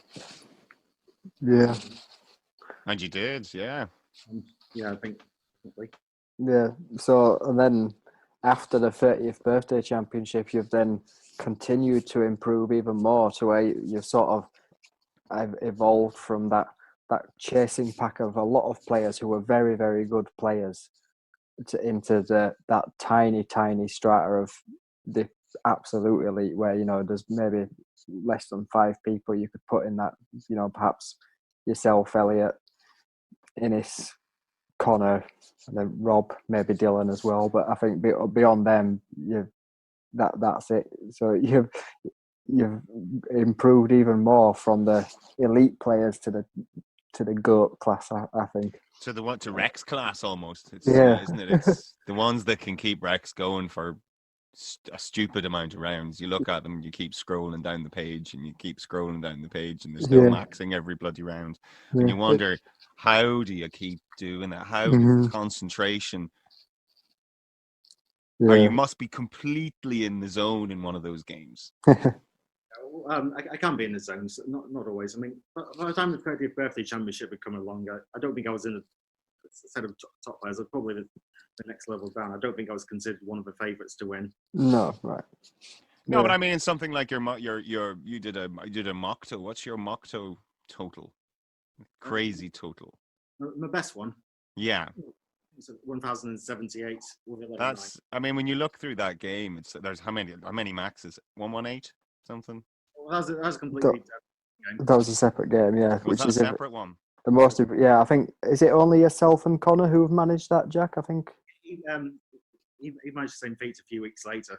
So yes. I bet you must have got that and thought this record's going to stand for a long time. I don't mind if it's being equal by Connor. I mean, he's a great sport. And I suppose that is, like we were saying earlier, again, the Paul, Messi, Ronaldo thing. So Connor will have got the little notification, someone's broken your record and Mocto run, and that'll have given him the inspiration, I think, to go and equal it.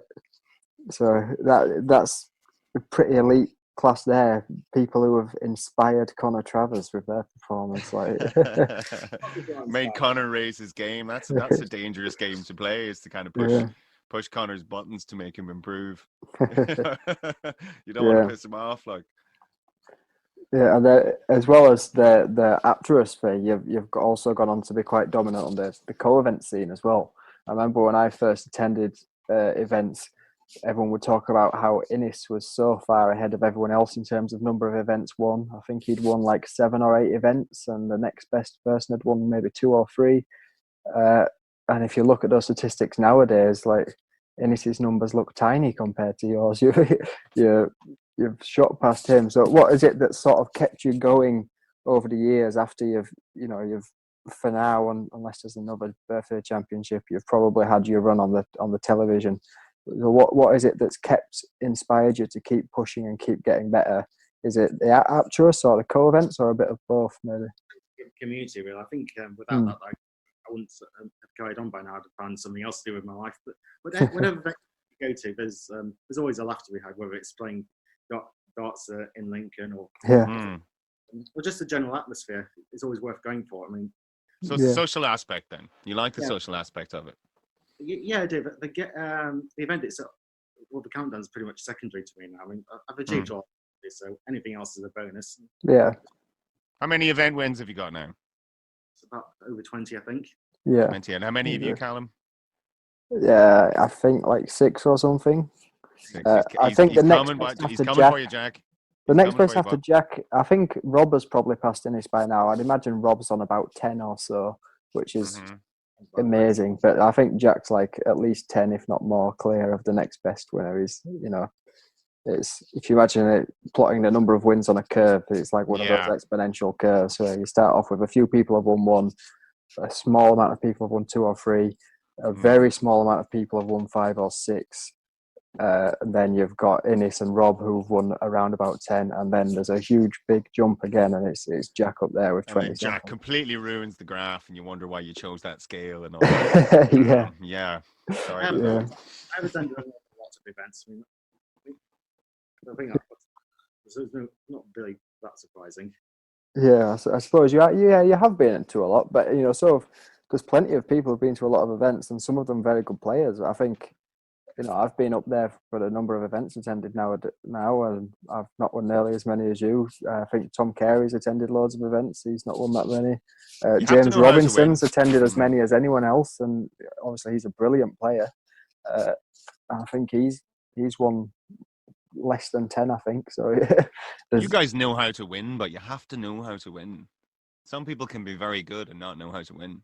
That's true. You have to get over that line. You have to be a winning's a habit. Do you not find that, Callum? You've had a good run of you win stuff every night. You wake up for breakfast and win an Apto tournament or something, and then so you're used to winning. It is a habit, surely. I've definitely found that once you've won something once, or definitely once you've won something twice, it becomes a lot easier to win it a third time and a fourth and a fifth, because I'm sure. Have you found that, Jack? So did you find before you'd won an event, it was more difficult than it was after you'd won? Yeah, it definitely was.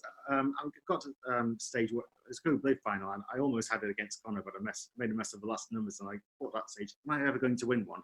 Yeah. I know that feeling where you think, is this ever going to happen? And then it does happen, and suddenly it can't stop happening. Yeah. I mean, the first one I won was, I believe, your first event, Leamington. Yeah, I remember that. That was my first ever event. Yeah.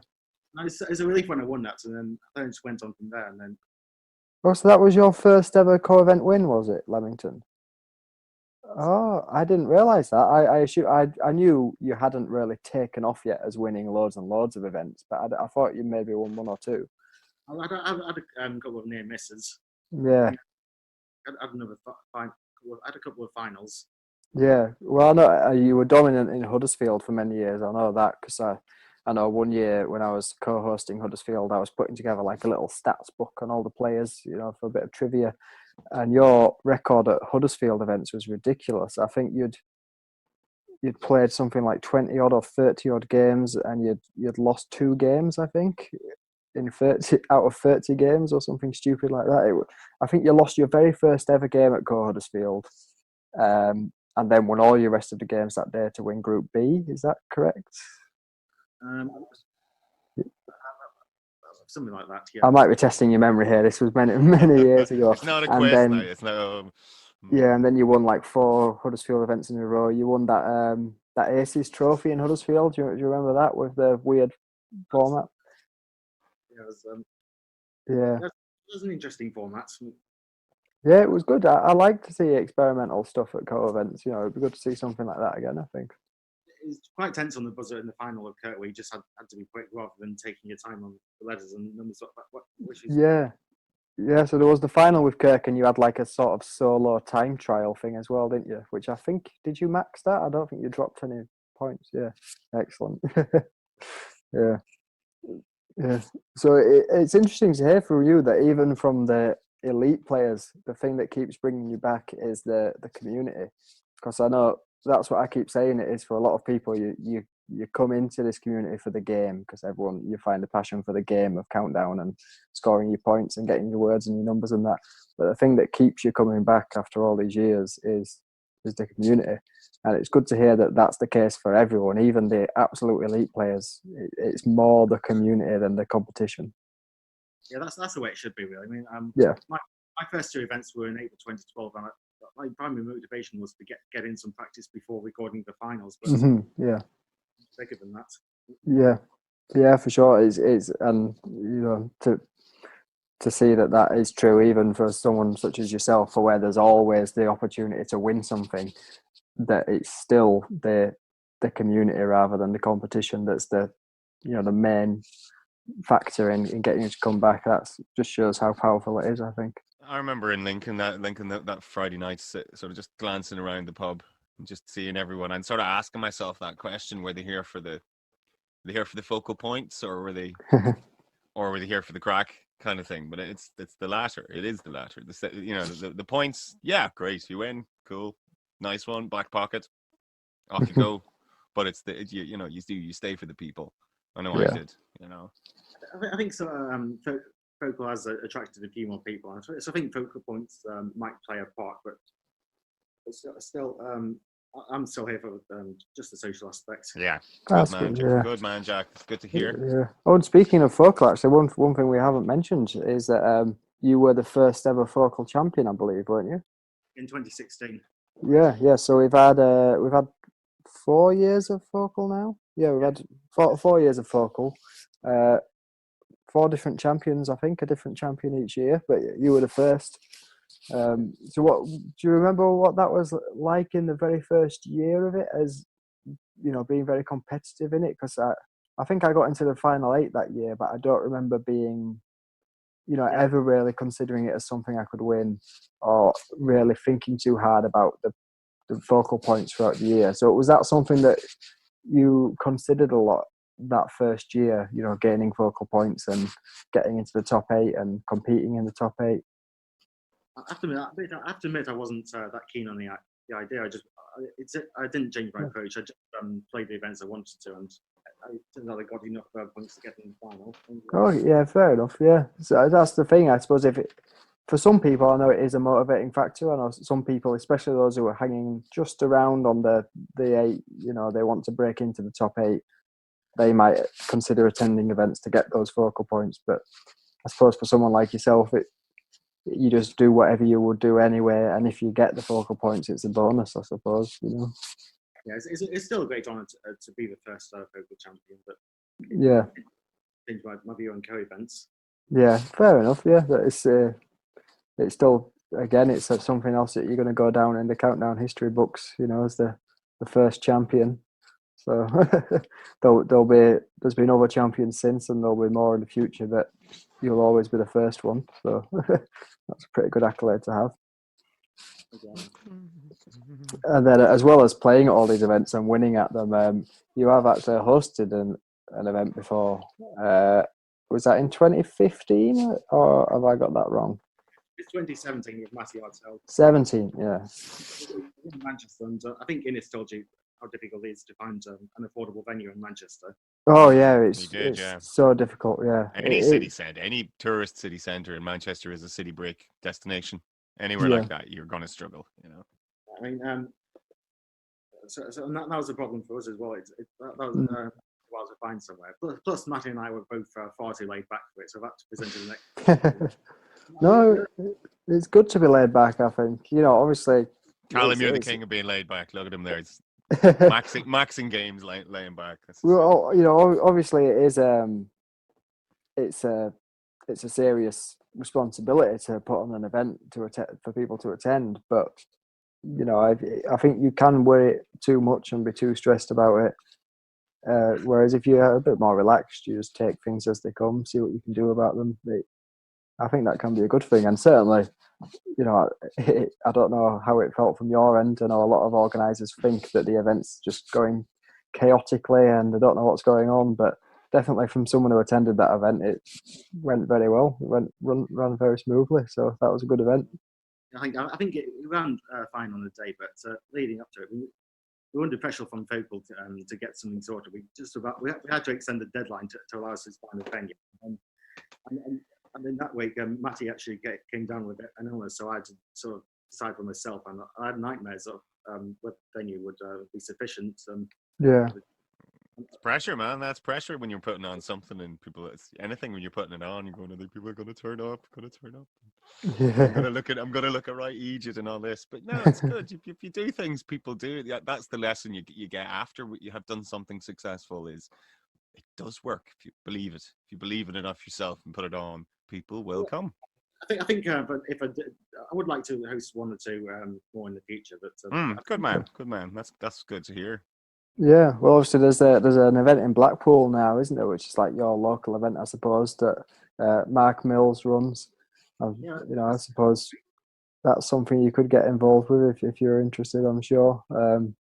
So I think you've always got on well with the Millses, haven't you? They're a great bunch.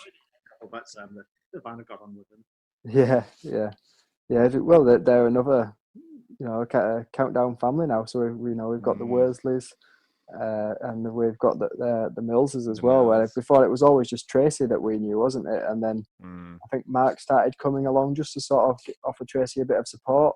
Just in case one Mills wasn't enough. Yeah. And we know young Ben as well now. Yeah, and now Jr. Ben's played a few events too, hasn't he? So I think that's a good example of how this community spirit is such a great thing, because it makes people bring their friends and family along to see that how many Countdown families we've got now. It's good to see. Yeah, hopefully more. I don't think I'm going to get anyone else in my family involved. Oh, yeah, but yeah, you're not allowed. You two are good enough anyway, so no, you're not allowed any more help. It didn't run like through the family, unfortunately. Yeah, that really would be a Countdown dynasty, wouldn't it? We had the Worsleys taking over. We're going to have that, I think, on the old Zoom Jam. We're going to have to get Countdown Dynasties working and get the Millses and get the Worsleys and the Kappelmans and the McDonald's. And was Toby's mum on?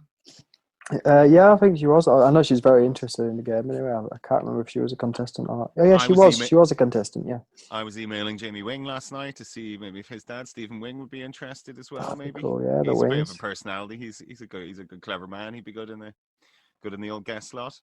Yeah. So yeah, there's a good few families. Definitely good. There's none of mine now, but my parents are useless. Yeah, my kids are too young. Clearly, all the talent went to you, Paul. It did. Well, I don't know about that. Yeah, my granny was still living. She'd be good. There we go. So that's your history with the TV and actress and events, where you've, like you said, Jack, you've sort of achieved everything there is to achieve. So what does the future hold for you in Countdown terms, do you think? I just stay around for the foreseeable future. I think. I mean, I've achieved something that will stay with me for the rest of my life. So always be part of my life, whether I like it or not. I think. Yeah.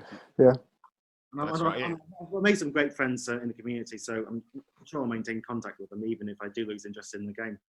Yeah, that's the thing. We'll try and make sure you don't lose interest in the game, Jack. I think it's all about the community and what we want to do with it. And I think it's if we want it to be good, we have to make it good ourselves. That's what it's always been, isn't it? People have always come along and tried stuff, and if it sticks, that's I'm sure Charlie with Actress and all that. It was an idea that people liked, and they took it off, and it's created half this community.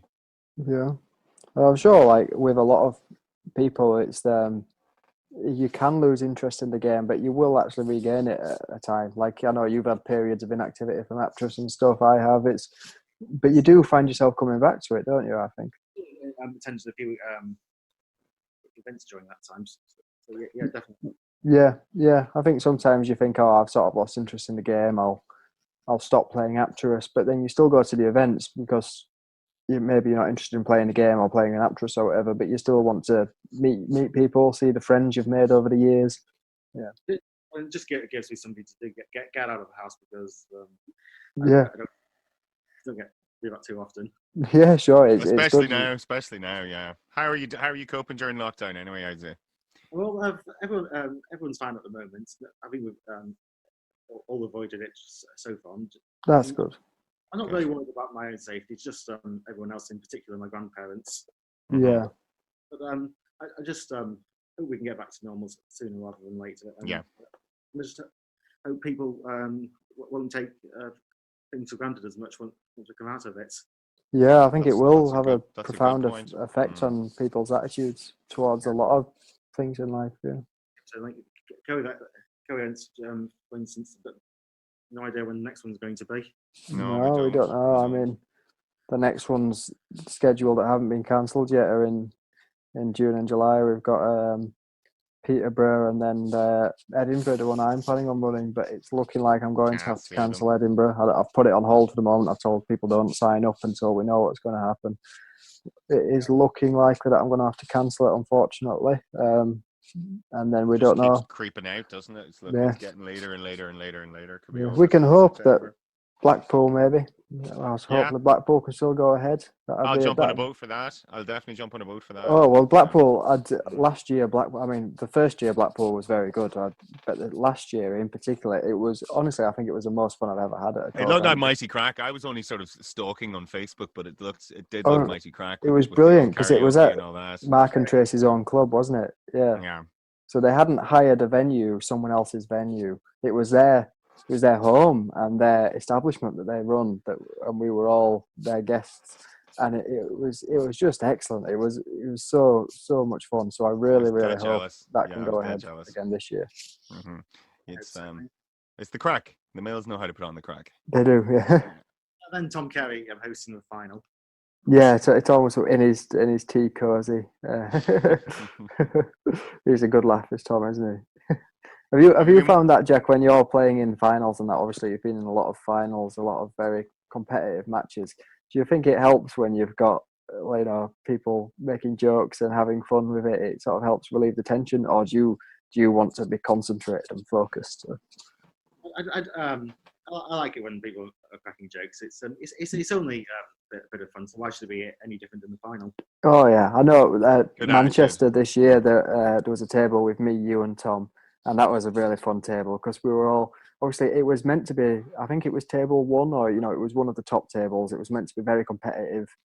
The idea was it would have a big effect on who might get into the final later on in the day, and obviously it did because the two people who came off best out of that table got into the final, but it was still, despite all the stakes that were on that table, we were still just having a great time and just having a laugh with each other, It's a lot about the highlights of that table was when you and Tom got beef. Yes, that was great. Yeah, and it was the maximum too. We weren't just being silly. It was actually the best word. Beef was the maximum. Yeah. Yeah. Wow. Yeah, it was good fun. Yeah. And I think you're definitely one of the people who does try and make it fun, Jack. I know, whenever I'm on a table with you and you're hosting it, I can tell you're always trying to, not just go through the motions and the process of the game. You always try and crack some jokes and make it fun for everyone, which is what these events are all about, really.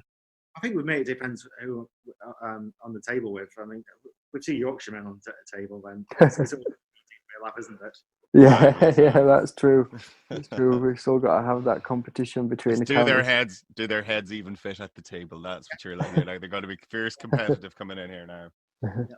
The best table as everyone was in, I think, Cullen Hangover 2014 with Jen and David Barnard, and that was just a great. Oh, I bet that was fun. Jen's a good laugh. Yeah. Jen was just basically doing a different impression each round she hosted. Co-event. Yeah, Jen's always good value for some laughs, and David too. We've not seen a lot of David in the community for the past few years, but he's a great guy. He's got some good crack as well. We'll have to get them for the next series of Zoom Down. I'd forgotten about Jen actually, because I'm not sure. I don't really have much contact with her, but yeah, she's good crack. She'd be great for that. She would. Yeah, we got to get her on at some point. Yeah, we got to get you on as well. So I have you provisionally in the draw. I hope you don't mind. Have a question mark. I did ask you didn't reply, so we'll see. Well, then I'll see what I can do. Are you happy? Yeah. You're happy for your name to be included? I told Connor this as well last night, so don't worry. You're in good company. Connor was like, "Oh, maybe next series. It's pity I missed out in this series." I was, "No, you didn't miss out. You're in. I have you down." So there's a lot I just assumed. I just find if you just assume stuff and until people correct you. Yeah, again. Yeah, put me down. I think I'm happy to do it. Excellent. We'll put it on the list, Jack, and let you know if we want you to take part. Obviously, it's up to you. You don't have to take part if you don't fancy it, but if you wanted to, I'm sure people would enjoy watching you play. And we want you and your dad as well on maybe a special as well. That'd be cool, yeah. Dynasty's version, so it'll be round each, and the other person would have to stand behind. Like in a quiz show, like eggheads or something, just so you're not cheating, just so you're not feeding him answers or he's not feeding you answers, which would be highly unlikely, but you know, that kind of thing. Maybe some custom rounds. Be good crack, I think. Yeah. Be really good crack. Yeah. Okay. So was there anything else you wanted us to talk about, Jack? Was there any stories you had to tell that we've not covered? Really, no. Fair enough. Yeah. That's fair enough. Yeah, good. That's a plain speaker. I like a plain speaker. No, Yeah. we're good. Uh, Well, it's been a pleasure talking to you, Jack. Yeah, well, thanks for having me. You're very welcome, and it wasn't as nerve wracking as you thought it was going to be, was it? You're among friends here, so it's more nerve wracking, to be honest with you. Fair enough. Yeah, it's always a bit daunting. It's sort of like going in front of the cameras, isn't it, on Countdown and stuff. But you know, we're just here to give you all an insight into Jack. You know, anyone who's serious about this game and into the community will know Jack's name because he's all over the record books. But you know, he's more than just a name, and he's more than just his countdown ability. So I hope you've all had a good insight into Jack as a guy and what he's all about and his experiences in the game. I hope you've enjoyed learning about that as much as we've enjoyed speaking with him. And you know, he's going to be sticking around, aren't you, Jack? We're going to see you at some more events in future. Years in the gets. Yeah. Good man. That's excellent to hear. No early retirement. You're far too bloody young anyway. So yep. no retirement age at this game. Really, you can be an old fart really and still do pretty well. So yeah. So if you want to see some more of us, keep watching this podcast, and if you want to see some more of Jack, keep coming to co-events, and that's where you'll find him. Okay. So that was Jack Worsley. Hope you enjoyed listening to that and watching that indeed on the new Forums podcast. He's definitely one of the absolute greats of the game. So it's always great to see a bit more about the personalities behind the performances. We're hoping we might possibly be seeing a bit more of Jack on television soon because there's a chance with the filmed Countdown episodes running out, we might be seeing some replays of some older episodes. So it'd be great. Oh yeah, that's right. They had mentioned the 30th birthday. We're not confirmed yet, but a lot of people seem to be mentioning it like it's come from some source, but we can't confirm that source, but it seems to be on the grapevine. That's what people are talking about. Would you be happy enough with that? Yeah, I mean, I actually never saw the 30th birthday championship at the time. Yeah. I've heard all about it since, obviously, to the point where I know exactly what happened in it. You know, the wiki games off by heart.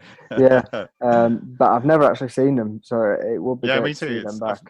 Maybe 10 minutes on YouTube one time or something, but that's about it. Yeah. So that would be good, actually. No, I'm looking forward to it. The standard was mighty, wasn't it? It was, yeah, because you know there's always been some great games, and perhaps they might even show some classic games from early on in Countdown's history. But I think a Callum Todd special, maybe, or something. I missed your game. I want to see your games too because I've missed all those. So. Yeah, I mean, if you're wanting good quality, certainly the first 7 probably aren't anything special. But the 8th one, your 8th one's good.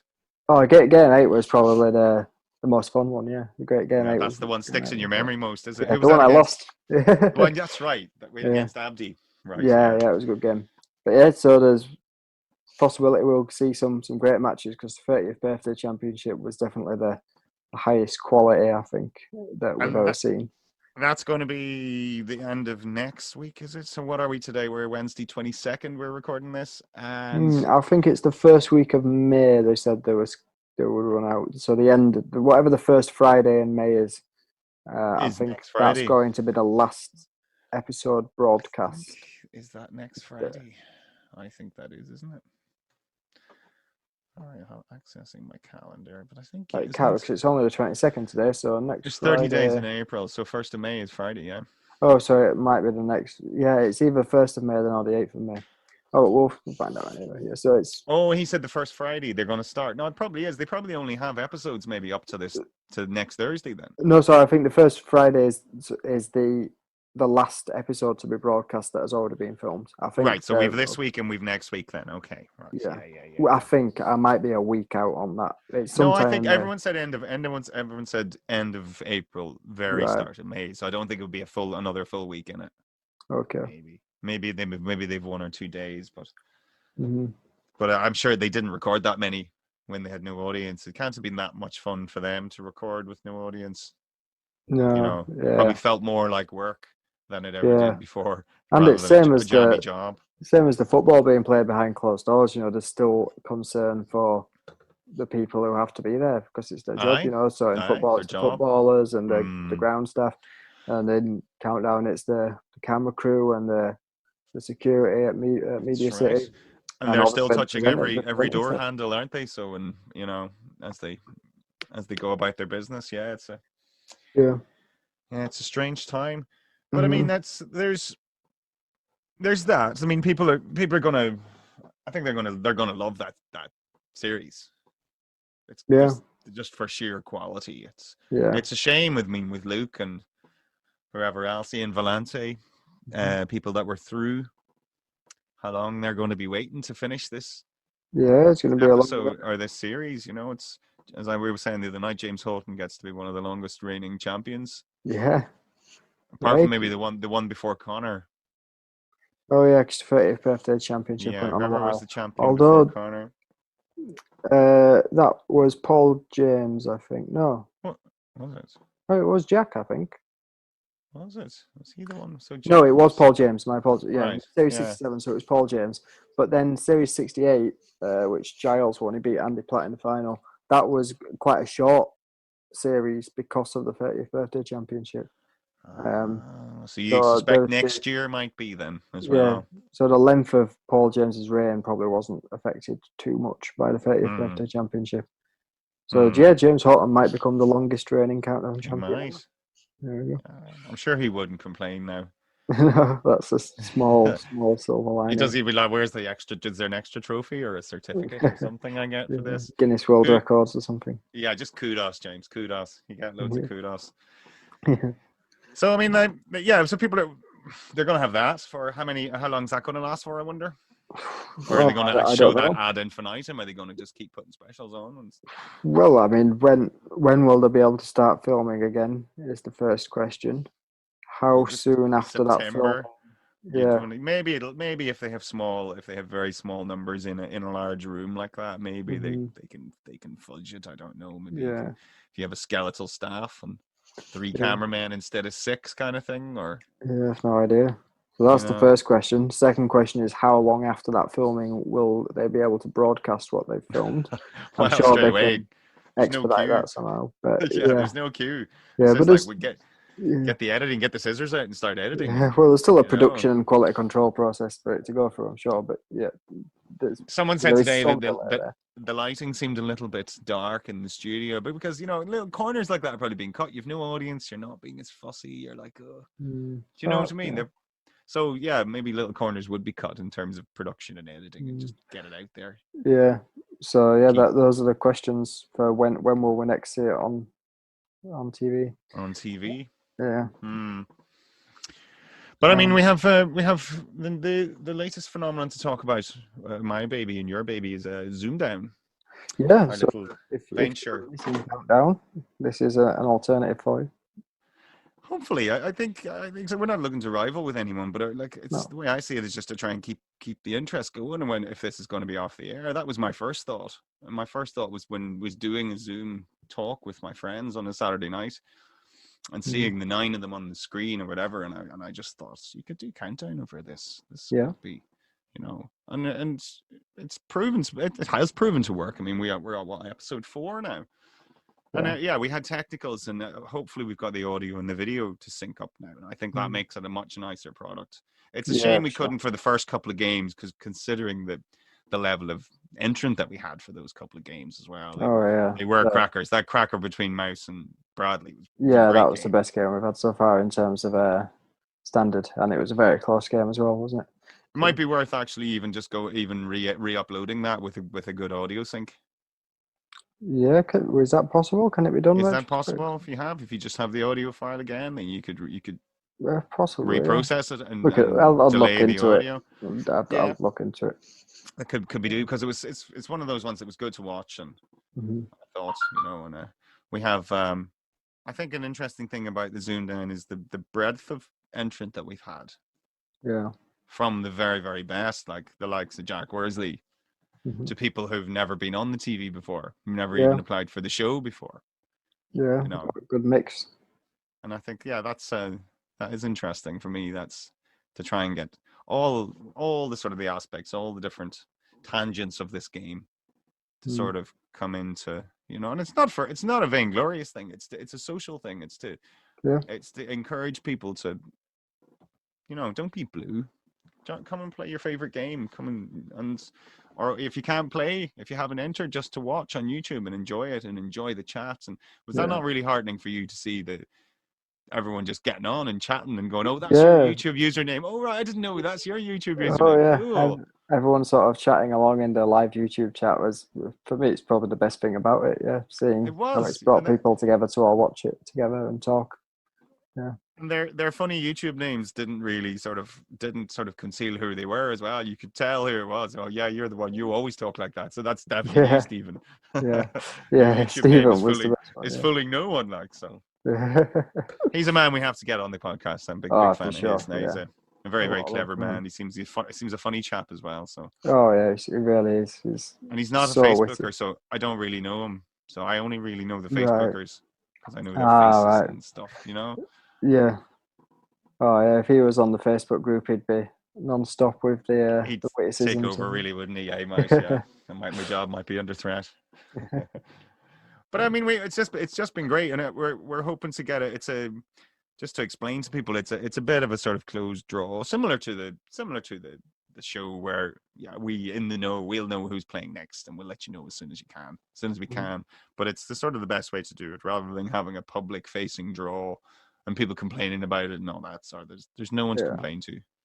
So you know, we don't have a complaints hotline. We don't. It's just off the hook. We leave that permanently off the hook. But hopefully folk are enjoying it. And we've what, 40 entrants. We want to get down to 8. Get a quarterfinals. Yep, that's the plan. We want to have like little series finals. We've not set a cut-off date, have we, for when the series would end? No, but we have a rough. It's once we get 8 tetras, or we have used all the entrants. Yeah. Then we do the finals. I mean, we don't necessarily need 8 Tetra champs in a way that Countdown doesn't normally have 8 Octo champs. They won't get 8 Octos this year. They definitely won't. But They've you know, 4.